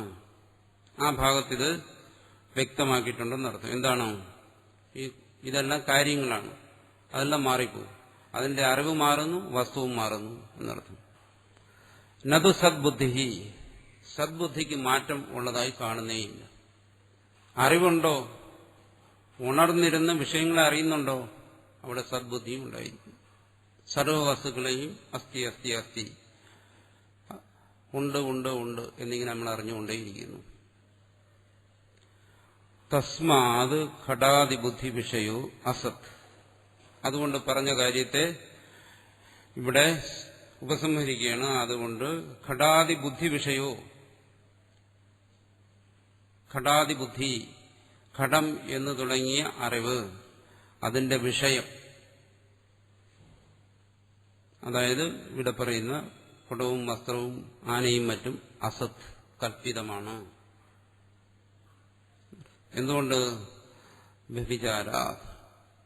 നേരത്തെ പറഞ്ഞല്ലോ, വികാരശ്ച വ്യഭിചരതി, വികാരങ്ങൾ മാറിപ്പോകുന്നു, അതും മാറിപ്പോകുന്നു. ഇവിടെ പറയുന്നുണ്ട് എന്താണ്? എങ്ങനെയാണോ ബുദ്ധി മാറുന്നത് അതുപോലെ വിഷയവും മാറിപ്പോകുന്നു. പുസ്തകത്തെ അറിഞ്ഞപ്പോ ബുദ്ധിയിലുണ്ടായിരുന്ന വിഷയം മേശയെ അറിയുമ്പോൾ ഇല്ല, മാറിപ്പോകുന്നു. വ്യഭിചാര നതു സദ്ബുദ്ധി വിഷയ അവ്യഭിചാര. പക്ഷേ സദ്ബുദ്ധിയുടെ വിഷയം, സത്തെന്ന് അറിയുമ്പോൾ അല്ലെങ്കിൽ ഉണ്ട് എന്നറിയുമ്പോൾ എന്തിനാണോ നമ്മൾ അറിയുന്നത് അതാണ് അതിന്റെ വിഷയം. എന്തിനെ അറിയുന്നു? ഉണ്മയെ. വസ്തുവിനോട് ചേർന്ന് നിൽക്കുന്ന ആ ഉണ്മയെ, അതാണെന്ത്? സദ്ബുദ്ധി വിഷയ, ഉണ്ട് എന്നുള്ള അറിവിന്റെ വിഷയം. അതെന്താണ്? മാറിപ്പോകുന്നില്ല, അവ്യഭിചാര. അതിനൊരിക്കലും മാറ്റം സംഭവിക്കുന്നില്ല. അവിടെ അറിവും മാറുന്നില്ല, വിഷയവും മാറുന്നില്ല. മറിച്ചാണെങ്കിലോ അറിവും മാറുന്നു, വിഷയവും മാറുന്നു. അറിവ് മാറുന്നതുകൊണ്ട് വിഷയം മാറുന്നു എന്നുള്ള ഒരു യുക്തിയാണ് ഇവിടെ ഉപയോഗിക്കുന്നത്. അറിവ് മാറുന്നില്ലേ, വിഷയം മാറുന്നില്ല. മാറുന്നതെന്തോ അത് അസത്യം, മാറാത്തതെന്തോ അത് സത്യം. ഇതാണ് ഇവിടെ അടിസ്ഥാനപരമായി സ്വീകരിച്ചിരിക്കുന്ന യുക്തികൾ. എന്താണ്? അറിവ് മാറുന്നിടത്ത് വിഷയവും മാറുന്നു, മാറിപ്പോകുന്നത് അസത്യം. അറിവ് മാറുന്നില്ലേ, അവിടെ വിഷയവും മാറുന്നില്ല, മാറാത്തത് സത്യം. അപ്പോൾ ഇവിടെ എല്ലാ അറിവുകളിലും സത്യവും അസത്യവും കൂടിച്ചേർന്നാണ് അനുഭവപ്പെടുന്നത്. ഇതാണ് നമ്മൾ അധ്യാസ ഭാഷ്യത്തിൽ വളരെ വിശദമായി ചർച്ച ചെയ്തത്. അതിവിടെ വേറെ രീതിയിൽ അവതരിപ്പിക്കുകയാണ്. അവിടെ പറഞ്ഞു സത്യാനൃതേ മിഥുനീകൃത്യ എന്നിങ്ങനെ പറഞ്ഞു. അവിടെ നമ്മൾ ജാഗ്രത സുഷുപ്തി അനുഭവങ്ങളെ താരതമ്യപ്പെടുത്തിയാണ് നമ്മളതവിടെ ചർച്ച ചെയ്ത്. ഇവിടെ അങ്ങനെയല്ല, ബാഹ്യമായ വസ്തുക്കളും കുറിച്ചുള്ള അറിവ്, ആ അറിവിനെ കുറിച്ച് ചിന്തിച്ചാണ് ഇവിടെ ഈ വിഷയം ചർച്ച ചെയ്യുന്നത് എന്നുള്ള വ്യത്യാസമേ ഉള്ളൂ. അതുകൊണ്ട് ഇത് മനസ്സിലാക്കാൻ വേണ്ടിയിട്ട് ആ ഭാഗം ഒരു കൂടി കേൾക്കുന്നതുണ്ടായിരുന്നു. ഇവിടെ വീണ്ടും ഇതിനെക്കുറിച്ച് ചോദ്യങ്ങളാണ്, സംശയങ്ങളാണ് വരുന്നത്. എന്താണ്? ഒരറിവിന്റെ വിഷയം മാറിപ്പോയി കഴിഞ്ഞാൽ ആ വിഷയം അസത്താണ്. ഒരറിവിന്റെ വിഷയം മാറാതിരുന്നാൽ അത് സത്താണ്. അതുകൊണ്ട് നമ്മുടെ എല്ലാ അനുഭവങ്ങളിലും സത്തും അസത്തും, സത്യവും മിഥ്യയും ചേർന്നാണ് അറിയുന്നത്. അതിൽ ഉദാഹരണമായി പറഞ്ഞു കഴിഞ്ഞാൽ ഉള്ളതായ കുടം എന്നുള്ള അനുഭവത്തിൽ ആ ഉണ്മ അത് മാറാതെ നിൽക്കുന്നുണ്ട്, സത്യമാണ്. പക്ഷെ കുടം എന്നുള്ള ആ അനുഭവത്തിന് വിഷയമായ ആ വസ്തു മാറിപ്പോകുന്നതുകൊണ്ട് അത് അസത്താണ് എന്ന് പറഞ്ഞപ്പോൾ അവിടെ ഒരു ചോദ്യം ചോദിക്കുന്നു. ഘടേ വിനഷ്ടേ ഘടബുദ്ധൗ വ്യഭിചരന്ത്യാം സദ്ബുദ്ധിരവി വ്യഭിചരതീതി ചേത്. ഇവിടെ ഒരു ചോദ്യം ചോദിക്കുകയാണ്. പുസ്തകത്തെ അറിഞ്ഞുകൊണ്ടിരിക്കുന്നു, ഉള്ളതായ പുസ്തകം. ഈ പുസ്തകം നശിച്ചുപോയി, തീ പിടിച്ച് നശിച്ചു. തീ പിടിച്ച് നശിച്ച പിന്നെ ഒന്നും ശേഷിക്കുന്നില്ലല്ലോ. സദ്ബുദ്ധി അതിന് ഒരിടത്തും മാറ്റമില്ല എന്ന് പറഞ്ഞു. അങ്ങനെയാണെങ്കിൽ ഈ പുസ്തകം തീ കത്തി നശിച്ചു പോയി കഴിഞ്ഞാൽ പിന്നെ എവിടെയാ സദ്ബുദ്ധി? കാരണം സദ്ബുദ്ധിയെ സദ്ബുദ്ധി നമുക്കുണ്ടാകുന്നത് അല്ലെങ്കിൽ സത്തിനെ അറിയാൻ നമുക്ക് കഴിഞ്ഞത് ഈ പുസ്തകത്തോട് ചേർത്താണ്. സത് പുസ്തകം ഇങ്ങനെയാണ് നമ്മൾ അറിഞ്ഞത്. പുസ്തകമേ നശിച്ചുപോയി കഴിഞ്ഞാൽ പുസ്തകത്തെക്കുറിച്ചുള്ള അറിവില്ല, സത്തിനെക്കുറിച്ചുള്ള അറിവുമില്ല. അപ്പൊ സത്തിനെക്കുറിച്ചുള്ള അറിവും നമുക്ക് നഷ്ടപ്പെട്ടു. അപ്പൊ നേരത്തെ പറഞ്ഞ എന്താണ്? സത്തിനെക്കുറിച്ചുള്ള അറിവിന് മാറ്റമില്ലെന്നാണ്. പക്ഷെ ഇവിടെ ചോദ്യകർത്താവ് സത്തിനെക്കുറിച്ചുള്ള അറിവും മാറ്റമുണ്ടെന്ന് സമർത്ഥിച്ചിരിക്കുകയാണ്. എങ്ങനെ? പുസ്തകം നശിച്ചുപോയി. ഇപ്പൊ സത് പുസ്തകം എന്ന് പുസ്തകത്തെ അറിയുന്നില്ല എങ്കിൽ സത്തിനെക്കുറിച്ചുള്ള ആ ബോധം നമുക്കില്ല. ആ ബോധം നഷ്ടപ്പെട്ടു. അപ്പൊ സത്തും നഷ്ടപ്പെട്ടു. സത്തും കൽപ്പിതമാണ്, മാറുന്നതുകൊണ്ട്. അതാണ് ഇവിടെ ഉപയോഗിക്കുന്ന ബുദ്ധി. ഇവിടെ ചോദിക്കുന്ന ചോദ്യം അതാണ്. ഘടേ വിനഷ്ടേ, കുടം നഷ്ടപ്പെട്ടു കഴിഞ്ഞാൽ, അത് ഉടഞ്ഞു പോയി കഴിഞ്ഞാൽ, നശിച്ചു പോയി കഴിഞ്ഞാൽ, ഘടബുദ്ധു വ്യഭിചരന്ത്യാം, അവിടെ കുടത്തെക്കുറിച്ചുള്ള അറിവില്ല. അതുകൊണ്ട് തന്നെ അതിനോട് ചേർന്ന് അനുഭവപ്പെട്ടുകൊണ്ടിരുന്ന സദ്ബുദ്ധി, സത്തിനെക്കുറിച്ചുള്ള അറിവും സൻഘട എന്നാണ് അനുഭവപ്പെട്ടത്.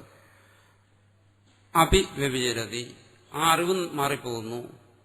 ആ അറിവ് മാറിപ്പോകുന്നതുകൊണ്ട് സത്തും മാറിപ്പോയി, സത്തും കൽപ്പിതമായി. ഇതാണ് ചോദ്യം. ഇത് ചേത് പറയുന്നു, നിങ്ങളുടെ ആ കണ്ടുപിടുത്തം ശരിയല്ല. എന്തുകൊണ്ട്? പടാതുവപി സദ്ബുദ്ധി ദർശനാത് പറയുന്നത് ശരിയല്ല. കുടം നഷ്ടപ്പെട്ടു പോയി, അല്ലെങ്കിൽ പുസ്തകം കരിഞ്ഞുപോയി. അപ്പോ ഉള്ളതായ പുസ്തകം എന്നുള്ള അനുഭവം നമുക്കില്ല. അതുകൊണ്ട് തന്നെ ഉണ്മയെക്കുറിച്ചുള്ള അനുഭവം ഇല്ല. അപ്പോൾ ആ അനുഭവം അവിടെ മാറുന്നു. അതുകൊണ്ട് ഉണ്മയും കൽപ്പിതമാണ് എന്ന് പറയുന്നത് ശരിയല്ല. എന്തുകൊണ്ട്? ആ ഒരു വസ്തു നശിച്ചു കഴിഞ്ഞാലും ആ സത് എന്നുള്ള അനുഭവം മറ്റൊരു വസ്തുവിൽ നിൽക്കുന്നു എന്നാണ്. സത്ത് എന്നുള്ള അനുഭവം മറ്റു വസ്തുക്കളോട് ചേർന്നിരിക്കുന്നു. നിങ്ങൾ പറഞ്ഞത് ശരി തന്നെയാണ്. ഒരു വസ്തു നശിച്ചു കഴിഞ്ഞാൽ പിന്നെ ഉള്ളതായ വസ്തു എന്നുള്ള അനുഭവം നമുക്കുണ്ടാകുന്നില്ല. ആ വസ്തുവിനോട് ചേർന്നു. പക്ഷെ ആ അനുഭവം, ആ ഉണ്മയുടെ അനുഭവം മറ്റ് സർവ്വ വസ്തുക്കളോടും ചേർന്ന് അനുഭവപ്പെട്ടുകൊണ്ടേയിരിക്കുന്നു.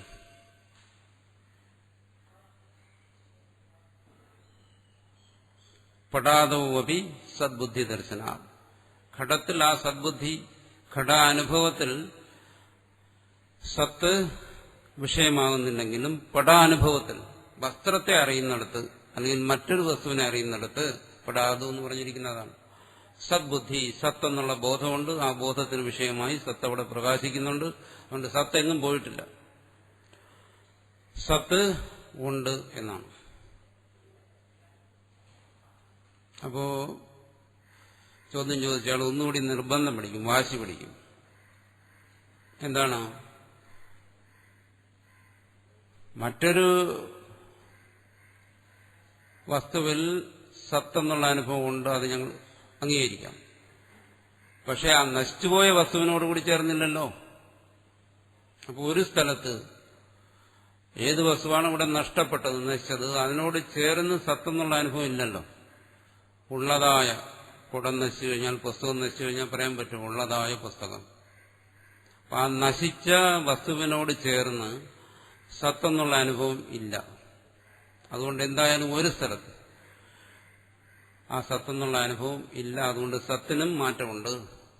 എന്തുകൊണ്ട്? സത്തെന്നുള്ള അനുഭവം ഇല്ലാത്തതുകൊണ്ട് എന്ന് പറഞ്ഞു കഴിഞ്ഞാലോ, അതായത് നശിച്ച വസ്തുവിൽ, മറ്റു സ്ഥലങ്ങളിലായിക്കോട്ടെ, നശിച്ച വസ്തുവിൽ സത്ത് എന്നുള്ള അനുഭവം കാണുന്നില്ല. അതുകൊണ്ട് ആ വസ്തുവിനെ സംബന്ധിച്ച്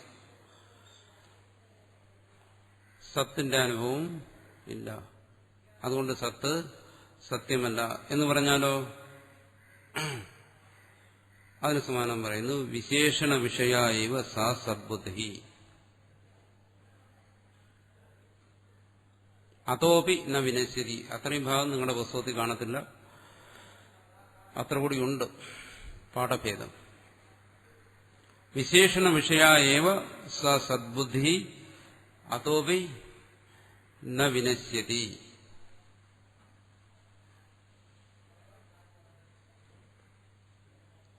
ഒന്ന് വിശദീകരിക്കുകയാണ്. ഇവിടെ സത്ത് അത് സത്യമാണ്, മാറ്റമില്ലാത്തതാണ് എന്ന് സമർത്ഥിക്കുന്നത് എങ്ങനെ? ഒരു അനുഭവത്തെ എടുത്തിട്ടാണ്, ഒരു വിഷയ അനുഭവത്തെ എടുത്തിട്ടാണ്. ഇപ്പൊ പറയാൻ പോകുന്നതിന്റെ ചുരുക്കം അതാണ്.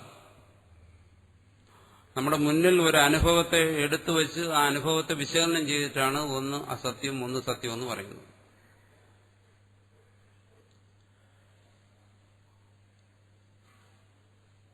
വസ്തു നശിക്കുന്നിടത്ത് എന്താണ് സംഭവിക്കുന്നത്?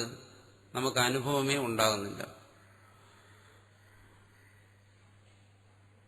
ഇല്ലാത്ത അനുഭവത്തെ എങ്ങനെ വിശകലനം ചെയ്യും?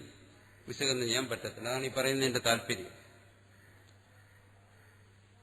അതായത് ഏതെങ്കിലും ഒരു കാര്യത്തെക്കുറിച്ച് യുക്തിയുക്തമായി സംസാരിക്കണമെങ്കിൽ അടിസ്ഥാനമായ ചില പ്രമാണങ്ങളെ നമ്മൾ സ്വീകരിക്കണം. സ്വീകരിക്കാതെ സംസാരിച്ചു കഴിഞ്ഞാൽ എന്ത് ചെയ്യും? നമ്മുടെ ചർച്ച കാട് കയറിപ്പോവും. എവിടെയെങ്കിലും ചെന്ന് നിൽക്കും. തുടക്കവും ഒടുക്കവും തമ്മിൽ ബന്ധം കാണത്തില്ല. അപ്പോൾ ഈ പ്രപഞ്ചം കൽപ്പിതമാണ്, അതിനാധാരമായിരിക്കുന്ന സത്ത ഉണ്മ അത് സത്യമാണ്. ഇതാണ് ഇവിടെ അദ്വൈതി സമർത്ഥിക്കാൻ ശ്രമിക്കുന്നത്, അല്ലെങ്കിൽ യുക്തിയെ ബോധ്യപ്പെടുത്താൻ ശ്രമിക്കുന്നത്. ഈ പറയുന്ന കാര്യം യുക്തിയെ എന്തിനു ബോധ്യപ്പെടുത്തണം? കാരണം യുക്തിപരമായി കാര്യങ്ങൾ മനസ്സിലാക്കുന്നവർക്ക് ഏത് കാര്യവും യുക്തിയെ ബോധ്യപ്പെടുത്തണം. യുക്തിയെ ബോധ്യപ്പെടുത്തി കഴിഞ്ഞാൽ അയാൾക്ക് അക്കാര്യത്തിൽ വിശ്വാസം വരും. അങ്ങനെ വിശ്വാസം വന്നു കഴിഞ്ഞാൽ, അതായത് ശ്രദ്ധ, മറ്റു കാര്യങ്ങളെല്ലാം ഉണ്ടാകത്തുള്ളൂ. അങ്ങനെ വന്നു കഴിഞ്ഞാൽ പിന്നെ അതിന്റെ പ്രാപ്തിക്ക് വേണ്ടി ഒരു മനുഷ്യൻ പ്രവർത്തിക്കത്തുള്ളൂ, വിവേകിയായ ഒരു മനുഷ്യൻ. അല്ലാത്തവർ ഏതിനും ചാടി പുറപ്പെടും. പക്ഷെ വിവേകിയായ ഒരുവനെ സംബന്ധിച്ചിടത്തോളം അവന്റെ വിവേകത്തിന് ബോധ്യമായൊരു കാര്യത്തിൽ അയാൾ അതിന് പ്രവർത്തിക്കാൻ ഇറങ്ങത്തുള്ളൂ. അപ്പോൾ അദ്വൈത തത്വത്തെ ഒരാൾ അതിന്റെ സാക്ഷാത്കാരം, അതിന്റെ അനുഭവത്തെ ഒരാൾ ആഗ്രഹിക്കുന്നു എങ്കിൽ അവൻ വിവേകശാലിയാണെങ്കിൽ എന്ത് ചെയ്യണം? ആദ്യം ആ അദ്വൈതത്തെ അവന്റെ വിവേകത്തിന് ബോധ്യപ്പെടുത്തി കൊടുക്കണം. അതിനുവേണ്ടിയിട്ട് എന്താണ് ചെയ്യുന്നത്? അവന്റെ അനുഭവത്തെ തന്നെ മുൻനിർത്തി ചിന്തിക്കാൻ പറയുകയാണ്. എന്തനുഭവം? സർവാനുഭവങ്ങളെ, പ്രപഞ്ചാനുഭവത്തെ മുൻനിർത്തി തന്നെ അദ്വൈതത്തെ സമർത്ഥിക്കുകയാണ്. അത് ബുദ്ധിക്ക് ആദ്യം ബോധ്യപ്പെടട്ടെ. അല്ല കേവലമായ ഒരു വിശ്വാസം, അത് മന്ദമതികൾക്കേ അത് പറ്റും, വിവേകിക്ക് അത് പറ്റത്തില്ല. അതുകൊണ്ട് ആ അനുഭവത്തെ എടുത്ത് ഇവിടെ വിശകലനം ചെയ്തപ്പോ ആണ് ഇവിടെ ഈ ചോദ്യങ്ങളും ഉത്തരങ്ങളും വരുന്നത്. ആദ്യം അനുഭവം നമ്മുടെ മുമ്പിൽ വേണം. അനുഭവത്തെ വച്ചുകൊണ്ടാണ് ചിന്ത, ചർച്ച. അനുഭവത്തെ തന്നെ നിഷേധിക്കുന്നിടത്ത് പിന്നെ ചിന്തയ്ക്കും ചർച്ചയ്ക്കും പ്രസക്തിയില്ല. അപ്പൊ എനിക്ക് ഈ വസ്തു എന്റെ മുമ്പിലുണ്ട്, ഈ വസ്തുവിനെ കുറിച്ചുള്ള അനുഭവമുണ്ട്. ഈ അനുഭവത്തെ വിശകലനം ചെയ്തിട്ടാണ് ഞാൻ പറഞ്ഞത് ഈ അനുഭവത്തിൽ ഉണ്മയും കൽപ്പിതമായ വസ്തുവും ഉണ്ടെന്ന്. ഈ വസ്തുവേ ഇല്ലെന്നിരിക്കട്ടെ, അപ്പൊ അവിടെ അനുഭവമില്ല, അപ്പൊ നമ്മുടെ ചർച്ചയും അവിടെ ഇല്ല. അതാണ് ഈ പറയുന്നതിന്റെ സാരം. അത് മനസ്സിലാക്കിയാലേ ഈ പറയുന്നത് മനസ്സിലാകത്തുള്ളൂ. വിശേഷണ വിഷയായവ സാ സദ്ബുദ്ധി, അത്ര ഇവിടെ പറഞ്ഞിട്ടുള്ളൂ. അതിന്റെ സാരം അതാണ്.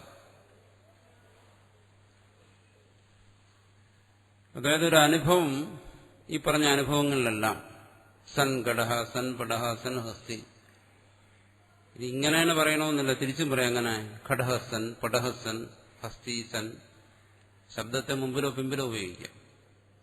എങ്ങനെ ഉപയോഗിച്ചു കഴിഞ്ഞാലും ഈ രണ്ട് ശബ്ദങ്ങളും പറഞ്ഞല്ലോ രണ്ടർത്ഥത്തെ ബോധിപ്പിക്കുന്നു. പരമാർത്ഥത്തിൽ അവിടെ വസ്തു ഒന്നേ ഉള്ളൂ. ഈ രണ്ടർത്ഥങ്ങളിൽ ഒന്ന് വിശേഷ്യം, മറ്റൊന്ന് വിശേഷണം. ആ ശബ്ദത്തിനും വരാം, അർത്ഥത്തിനും വരാം. വെളുത്ത കുതിര എന്ന് പറയുന്നു, കുതിരയെ വെളുപ്പ് വിശേഷിപ്പിക്കുന്നു. കുതിര വിശേഷ്യം, വെളുപ്പ് വിശേഷണം. അതുപോലെ ഇവിടെ എന്താണ്? സൻ ഘടഃ, സൻ പടഃ, സൻ ഹസ്തി. ഘടത്തെ വിശേഷിപ്പിക്കുന്നത് സത്താണ്, സത്തായ കുടം. പടത്തെ വിശേഷിപ്പിക്കുന്നു സത്തായ പടം. പടം ചിത്രമല്ല, വസ്ത്രമാണ്. സൻ ഹസ്തി, സത്തായ ആന. അപ്പോൾ ആനയെയും വസ്ത്രത്തെയും എല്ലാം വിശേഷിപ്പിക്കുന്ന ആ സത്ത് അത് വിശേഷണം. ആന, വസ്ത്രം തുടങ്ങിയ അതെല്ലാം വിശേഷ്യം. അപ്പോൾ വിശേഷ്യത്തെയും വിശേഷണത്തെയും മനസ്സിലാക്കണം.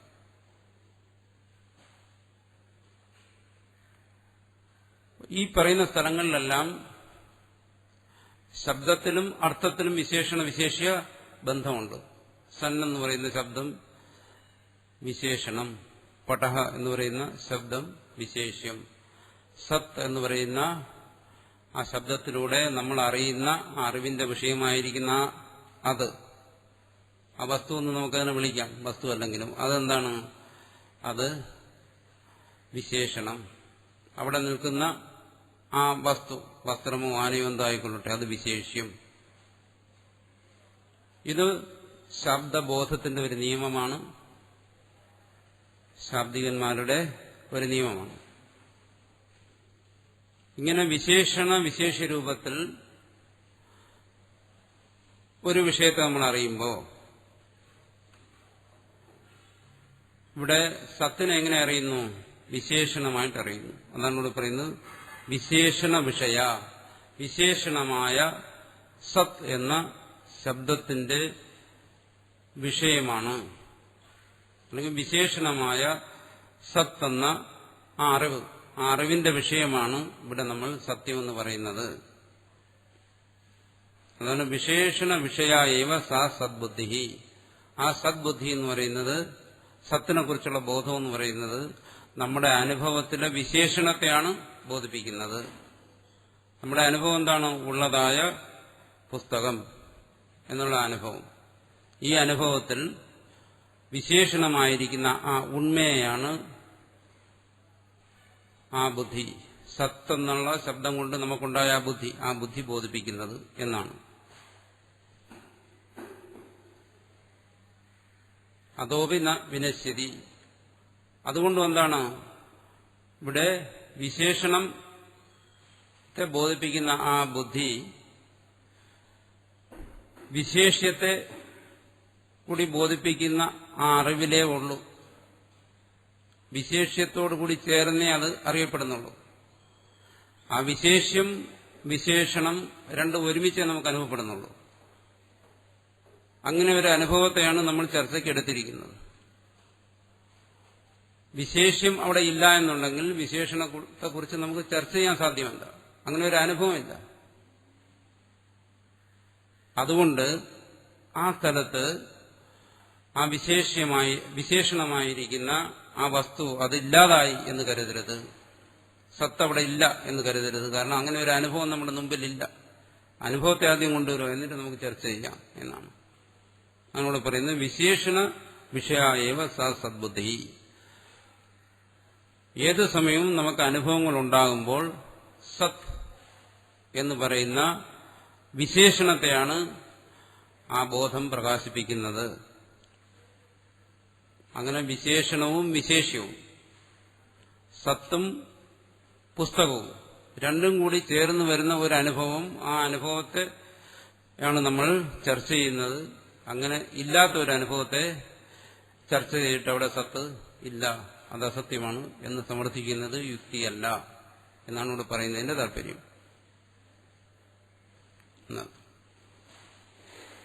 അതുകൊണ്ട് ആ വസ്തു നശിച്ചു പോയി കഴിഞ്ഞാൽ പിന്നെ സദ്ബുദ്ധി ഉണ്ടോ എന്ന് ചോദിക്കുന്നതിൽ അർത്ഥമില്ല. വസ്തു നശിച്ച് പിന്നെ വസ്തുവിനോട് ചേർന്ന സത്ത്, അങ്ങനെ ഒരു അനുഭവം നമുക്കില്ല. ഇല്ലാത്തതുകൊണ്ട് അതിനെക്കുറിച്ച് നമുക്ക് ചർച്ച ചെയ്യാൻ പറ്റത്തില്ല. ഇനി ഈ കാര്യം വേണമെങ്കിൽ വേറെ തരത്തിൽ ചർച്ച ചെയ്യാം. ഇതിനെക്കുറിച്ച് ചിന്തിക്കുമ്പോൾ വേറെ തരത്തിൽ ഇതിനെ ചർച്ച ചെയ്യാം. എങ്ങനെയാണ്? എന്റെ മുമ്പിലുണ്ടായിരുന്ന പുസ്തകം നശിച്ചുപോയി കഴിഞ്ഞാൽ പിന്നെ ആ സത്തെന്ന് പറയുന്ന അനുഭവം ഉണ്ടോ എന്ന് ചോദിച്ചു കഴിഞ്ഞാൽ അവിടെ എന്ത് അനുഭവമാണോ ഉള്ളത് ആ അനുഭവത്തിൽ സത്തെന്നുള്ള അനുഭവം കാണും. പിന്നീട് എന്ത് അനുഭവമാണ് ശേഷിക്കുന്നത്? പുസ്തകം നശിച്ചു കഴിഞ്ഞാൽ പിന്നെ എന്ത് അനുഭവമാണ് ശേഷിക്കുന്നത്? പുസ്തകത്തിന്റെ നാശത്തെക്കുറിച്ചുള്ള അനുഭവം. നമ്മൾ എന്ത് പറയും? പുസ്തകം ഇല്ല, അത് പോയി. പിന്നെ എന്ത് സംഭവിച്ചു?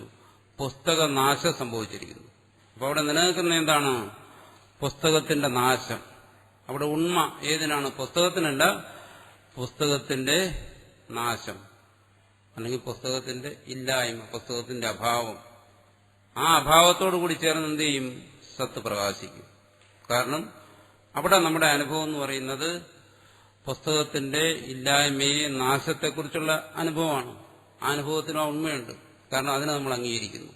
പുസ്തകനാശത്തെ നമ്മൾ അംഗീകരിക്കുന്നു. എന്ത് പറയും? സൻ പുസ്തക അഭാവ എന്ന് പറയും. പുസ്തകത്തിന്റെ അഭാവം, ഉള്ളതായ പുസ്തകാഭാവം. പുസ്തകമാണ് പുസ്തകാഭാവം. പുസ്തകത്തിന്റെ അഭാവത്തെയും നമുക്ക് സത്തിനോടുകൂടി ചേർത്ത് മാത്രമേ മനസ്സിലാക്കാൻ കഴിയൂ എന്ന് ചുരുക്കം. ഏതനുഭവവും ഉണ്മയോടുകൂടി ചേർത്തേ മനസ്സിലാക്കാൻ പറ്റുമെങ്കിൽ പുസ്തകത്തിന്റെ നാശത്തെ അല്ലെങ്കിൽ പുസ്തകത്തിന്റെ ഇല്ലായ്മയെയും നമുക്ക് ഉണ്മയോട് ചേർത്തേ മനസ്സിലാക്കാൻ പറ്റും.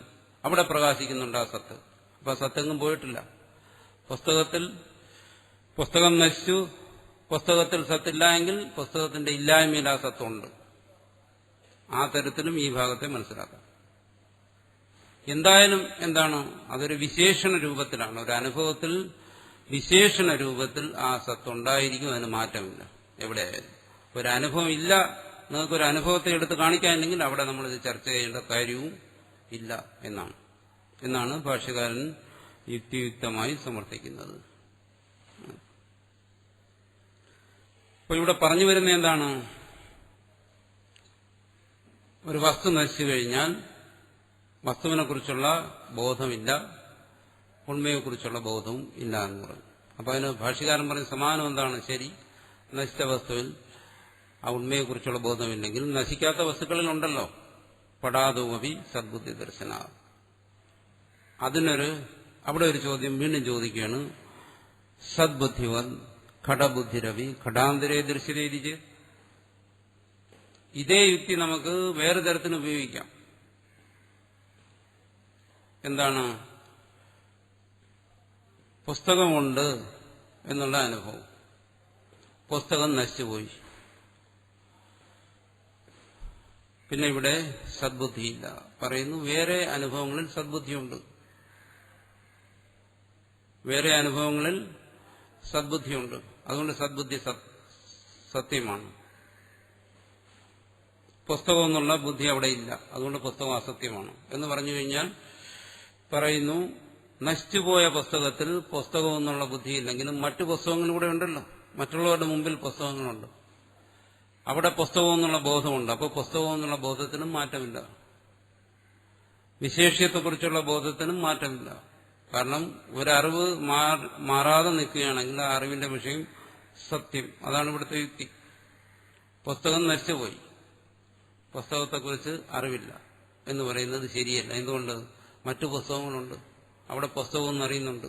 അപ്പോൾ പുസ്തകത്തെക്കുറിച്ചുള്ള അറിവിന് മാറ്റമില്ല. സത്തെന്നുള്ള അനുഭവം ഒരു വസ്തു നശിച്ചു കഴിഞ്ഞാലും മറ്റുള്ളതിൽ അനുവർത്തിക്കുന്നു എന്ന് പറഞ്ഞാൽ പുസ്തകം എന്നുള്ള അനുഭവം ഒരു പുസ്തകം നശിച്ചു കഴിഞ്ഞാൽ മറ്റു പുസ്തകത്തിൽ അനുവർത്തിക്കുന്നു. അപ്പം അതും സത്യമാണെന്ന് പറയേണ്ടി വരും. ഇതാണ് ഇവിടെ പ്രയോഗിക്കുന്ന ഒരു യുക്തി. ഒരു ചോദ്യകർത്താവ് ചോദിക്കുകയാണ്. ആണ് സദ്ബുദ്ധിവത് ഘടബുദ്ധിരവി. സദ്ബുദ്ധി എങ്ങനെയാണോ മറ്റ് ബോധങ്ങളിൽ, മറ്ററിവുകളിൽ വിശേഷണ രൂപത്തിൽ തുടർന്ന് നിൽക്കുന്നത്, അനുവർത്തിക്കുന്നത്, അന്വയിക്കുന്നത്, അതുപോലെ ഘടബുദ്ധിരവി കുടത്തെക്കുറിച്ചുള്ള ആ അറിവും ഘടാന്തരേ നശിച്ച കുടം പോട്ടെ, ബാക്കി ലോകത്ത് എത്രയോ കുടങ്ങളുണ്ട്, അവിടെയെല്ലാം കുടം അതിനെ അറിയുന്നുണ്ട്. ദൃശ്യതേ, അതുകൊണ്ട് ആ അറിവിന് വിഷയമായിരിക്കുന്ന കുടം സത്യമാണ്. എന്നാണെങ്കിലോ ഇത് ചേത് അത് ശരിയല്ല. എന്തുകൊണ്ട്? പടാതു അദർശന. അങ്ങനെ നിങ്ങൾക്ക് തർക്കിക്കാൻ പറ്റത്തില്ല. പുസ്തകത്തെക്കുറിച്ചുള്ള ഈ ബോധം ഈ പുസ്തകം നശിച്ചു കഴിഞ്ഞാലും അടുത്തിരിക്കുന്ന പുസ്തകത്തിലുണ്ട്. ആ ബോധത്തിന് മാറ്റമില്ല എന്നാണ് പറയുന്നത്. അതുകൊണ്ട് പുസ്തകം സത്യമാണ്, മാറാത്ത അറിവിന്റെ വിഷയമായ പുസ്തകം സത്യമാണെന്ന് പറഞ്ഞു കഴിഞ്ഞാൽ അത് ശരിയാകത്തില്ല. എന്തുകൊണ്ട്? പുസ്തകത്തെക്കുറിച്ചുള്ള ബോധം പുസ്തകത്തെ അറിയുമ്പോഴേ ഉള്ളൂ, മേശയെ അറിയുമ്പോൾ ഇല്ല. മേശ അറിയുമ്പോൾ പുസ്തകത്തെക്കുറിച്ചുള്ള ബോധമില്ല. അവിടെ എവിടെ പുസ്തകത്തെക്കുറിച്ചുള്ള ബോധം? അപ്പൊ മേശയെക്കുറിച്ച് അറിയുന്ന സ്ഥലത്ത് പുസ്തകത്തെക്കുറിച്ചുള്ള അറിവില്ല, അതുകൊണ്ട് തന്നെ അവിടെ പുസ്തകവുമില്ല. അതുകൊണ്ടെന്താണ്? പുസ്തകവും അതുപോലെ തിരിച്ച് മേശയെ അറിയുന്ന സമയത്ത് പുസ്തകത്തെക്കുറിച്ചുള്ള ബോധമില്ല. അവിടെ മേശയേ ഉള്ളൂ. അതുകൊണ്ട് ഇത് രണ്ടും സത്യമല്ല.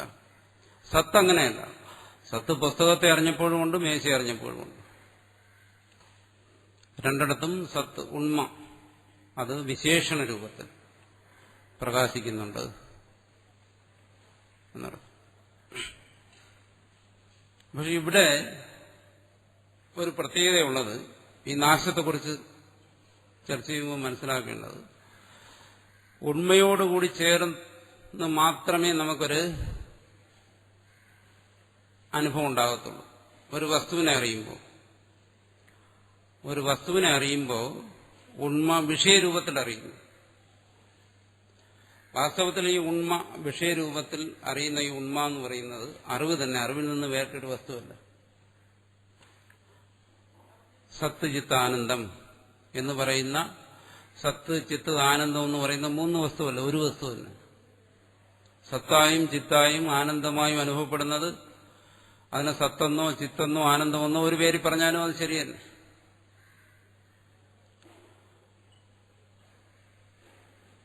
ഇവിടെ എന്താണ് സംഭവിക്കുന്നത്? വിശ്വം ദർപ്പണ ദൃശ്യമാന നഗരി എന്ന് പറഞ്ഞിരിക്കുന്നത് പോലെ ഇവിടെ ബാഹ്യവിഷയങ്ങളെ അല്ലെങ്കിൽ ബാഹ്യമായി നമുക്ക് തോന്നുന്ന വിഷയങ്ങളെ പ്രകാശിപ്പിക്കുന്നതിന് ഈ സത്ത ആ വിഷയങ്ങളോട് ചേർന്ന് നിൽക്കുകയാണ്. എന്നിട്ടത് സ്വയം വിഷയമാകുകയാണ്.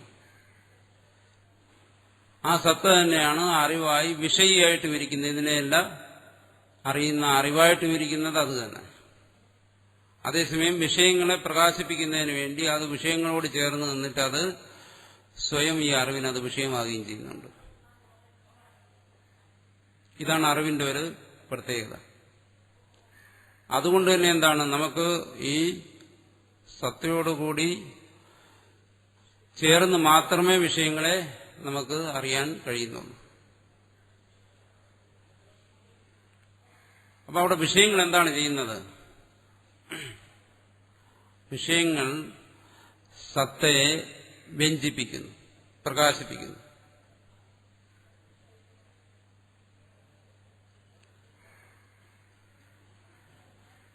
വിഷയങ്ങൾ സത്തയെ പ്രകാശിപ്പിക്കുന്നു. ഇതാണ് മറ്റൊരു തരത്തിൽ കസ്തൂരിമാന്റെ ഉപമ പറയുന്നത്.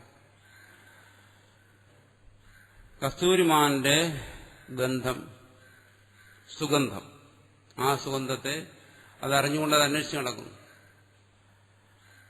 അത് എവിടെയാണെന്ന് അതിന് പിടികിട്ടുന്നില്ല. അതുപോലെ മനുഷ്യൻ അന്വേഷിക്കുന്ന എന്താണ്? ഉണ്മയാണ് അന്വേഷിക്കുന്നത്. അത് അന്വേഷിക്കണമെങ്കിൽ അതിനെക്കുറിച്ച് അവനൊരു ബോധം വേണം. അസ്തിത്വത്തെയാണ് അവൻ അന്വേഷിക്കുന്നത്. ആ അസ്തിത്വത്തെ അവൻ എവിടെ നിന്ന് അറിയുന്നു? അറിഞ്ഞാലേ അന്വേഷിക്കാൻ പറ്റൂ. അറിയാതെ ഒരാൾക്കൊന്നും അന്വേഷിക്കാൻ പറ്റത്തില്ല. അതിന്റെ ഏകദേശ ജ്ഞാനം വേണം. ആ അസ്തിത്വത്തെ അവൻ നിരന്തരം അനുഭവിച്ചുകൊണ്ടിരിക്കുകയാണ്. എവിടെ? വിഷയാനുഭവത്തിൽ. ഈ അസ്തിത്വം എന്ന് പറയുന്ന വാസ്തവത്തിൽ എന്താണ്? ആ അസ്തിത്വം താൻ തന്നെയാണ്. അതവന് പിടികിട്ടുന്നില്ല. വിഷയാനുഭവത്തിലൂടെ നിരന്തരം വെളിപ്പെട്ടുകൊണ്ടിരിക്കുന്ന ഈ അസ്തിത്വം എന്ന് പറയുന്നത് തന്റെ സ്വരൂപമാണ്. ഈ അസ്തിത്വം അവനെ നിരന്തരം ബോധിപ്പിച്ചുകൊണ്ടിരിക്കുകയാണ്. എന്ത്? അവനെക്കുറിച്ച് ബോധിപ്പിച്ചുകൊണ്ടിരിക്കുകയാണ്. പക്ഷെ ഇവിടെ കാര്യങ്ങൾ തലതിരിഞ്ഞുപോയി, കീഴ്മറിഞ്ഞിരിക്കുകയാണ്. തന്റെ സ്വരൂപമായിരിക്കുന്ന അസ്തിത്വത്തെ ബാഹ്യമായി അവൻ പറയുന്നു. ബഹിരിവോദ്ഭൂതം എന്ന് അവിടെ പറഞ്ഞ അങ്ങനെയാണ്. പുറമെ ഇരിക്കുന്നതായിട്ട് അവന് തോന്നുന്നു. അതെന്താ അങ്ങനെ സംഭവിക്കുന്നത്? അതിനാണ് മായ എന്ന് പറയുന്നത്. തന്റെ സ്വരൂപത്തെ ബാഹ്യമായി കാണുന്നു. അങ്ങനെ തന്റെ സ്വരൂപത്തെ ബാഹ്യമായി അവൻ നിരന്തരം സാക്ഷാത്കരിച്ചുകൊണ്ടിരിക്കുകയാണ്. അതുകൊണ്ടാണ് അദ്വൈതത്തെക്കുറിച്ച് ചർച്ച ചെയ്യുമ്പോൾ പറയും എന്താണ്? സർവ്വജീവന്മാരും സദാ അദ്വൈത സാക്ഷാത്കാരത്തിലാണ്. പ്രതിക്ഷണം ഓരോ അനുഭവത്തിലും വേറെ തരത്തിൽ പറയും പ്രതിബോധ വിദിതം മതം അമൃതത്വം ഹി വിന്ദതേ. ഈ അമൃതത്വം എന്ന് പറയുന്നത്, മോക്ഷം എന്ന് പറയുന്നത് പ്രതിബോധ വിദിതമാണ്. പ്രതിക്ഷണം അവന് തന്നെ സ്ഫുരിച്ചുകൊണ്ടിരിക്കുന്ന ഒന്നാണ്. ഇതിനെ തലതിരിച്ച്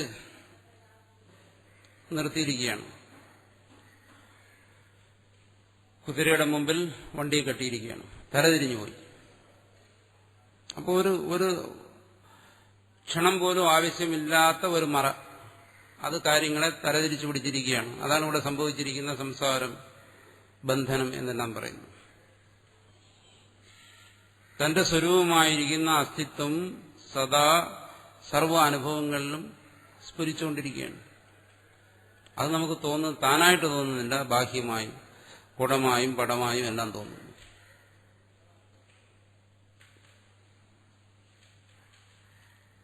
തന്റെ അസ്തിത്വത്തെ വെളിപ്പെടുത്തുന്നതിന് തന്റെ അറിവ് തന്നെ സൃഷ്ടിക്കുന്ന ബാഹ്യ വസ്തുക്കളുടെ സഹായം അവന് വേണ്ടി വന്നിരിക്കുന്നു. അതാണ് അതിന് വ്യഞ്ചകം എന്ന് പറഞ്ഞത്. അതിന്റെ സഹായത്തോടു കൂടാതെ ഒരുവന് തന്റെ അസ്തിത്വം സ്ഫുരിക്കുന്നതാണ് ജ്ഞാനം. അതാണ് തത്വജ്ഞാനി എന്ന് പറയുന്നത്. ഈ പറയുന്ന വ്യഞ്ചകങ്ങളോടുകൂടി ചേർന്ന് അസ്തിത്വം സ്ഫുരിച്ചുകൊണ്ടിരിക്കുന്നതാണ് അജ്ഞാനം എന്ന് പറയുന്നത്. ഇതാണ് ജ്ഞാനവും അജ്ഞാനവും തമ്മിലുള്ള വ്യത്യാസം. ഇത്രയേ ഉള്ളൂ. അതായത് ഈ പറയുന്ന തത്വം ഒരു സമയവും നമ്മളിൽ നിന്ന് ഒളിഞ്ഞിരിക്കുന്നില്ല എന്നർത്ഥം. അതിന് ഒളിക്കാൻ വേറെ ഇടമില്ല, മറഞ്ഞിരിക്കാൻ പറ്റത്തില്ല. ഈശ്വരബോധത്തിന് ഒരിക്കലും ജീവനിൽ നിന്ന് മാറിയിരിക്കാൻ പറ്റത്തില്ല. എവിടെ ഒളിക്കും? അതിന് മാറാൻ ഇടമില്ല, സ്ഥലമില്ല. അത് സദാ സ്ഫുരിച്ചുകൊണ്ടിരിക്കുകയാണ്. എന്നാലും അവിടെ ഒരു ആശയക്കുഴപ്പം, വിശദീകരിക്കാൻ കഴിയാത്ത ഒരു ആശയക്കുഴപ്പം, അതിനാണ് മായ. അതുകൊണ്ടാണ് അതിന് മായ, അനിർവചനീയമായ മായ എന്ന് വിളിക്കുന്നതാണ്. ഈ തലതിരിയൽ അതാണ്. അതുകൊണ്ടാണിത് ചിന്തിച്ച് വിചാരം ചെയ്യുന്ന ഒരുവനിത് വളരെ തുച്ഛമായി തോന്നുന്നത്. ഈ പറയുന്ന ഘോരമായ ഭീകരമായ സംസാരം എന്ന് പറയുന്നത് എന്താണോ, ചിന്തിക്കുന്ന ഒരുവനെ സംബന്ധിച്ചിടത്തോളം വളരെ നിസ്സാരമാണ്. ഇവിടെ ഒരിക്കലും അങ്ങനെയൊന്നും സംഭവിച്ചിട്ടില്ല എന്നൊരുവന് ബോധ്യപ്പെടുന്ന അങ്ങനെയാണ്. അതുതന്നെയാണ് ഇവിടെ പറയുന്നത്. ആ വിഷയങ്ങളോട് ചേർന്ന് സ്വരൂപാനുഭവം സദാ സ്ഫുരിച്ചുകൊണ്ടിരിക്കുന്നു. പക്ഷെ അവിടെ വിഷയങ്ങളെ അവലംബിക്കേണ്ടി വരുന്നു. അതൊരു വ്യഞ്ചകമായി നിൽക്കുന്നു. സ്വസ്വരൂപത്തെ, സത്തയെ, സ്വന്തം ഉണ്മയെ അഭിവ്യഞ്ജിപ്പിക്കുന്നതായി ആ വിഷയങ്ങൾ നിൽക്കുന്നു. അവിടെയാണ് തകരാറ് പറ്റിയിരിക്കുന്നത്. വിഷയാലംബനം കൂടാതെ അതൊരുവനിൽ പ്രകാശിച്ചാൽ, അല്ലെങ്കിൽ അതിന്റെ തത്വത്തെ ഒരുവൻ ഗ്രഹിച്ചു കഴിഞ്ഞാൽ അവനെ നമ്മൾ തത്വജ്ഞാനി എന്ന് വിളിക്കും. അത് മനസ്സിലാക്കി തരാൻ വേണ്ടിയിട്ടാണ് അല്പം ദുർഗ്രഹമായ ഒരു രീതിയിൽ ഈ വിഷയത്തെ ഇവിടെ അവതരിപ്പിക്കുന്നത്. അപ്പൊ അതുകൊണ്ട് നമ്മൾ ബ്രഹ്മസൂത്രത്തിൽ ഇത് ചർച്ച ചെയ്തു.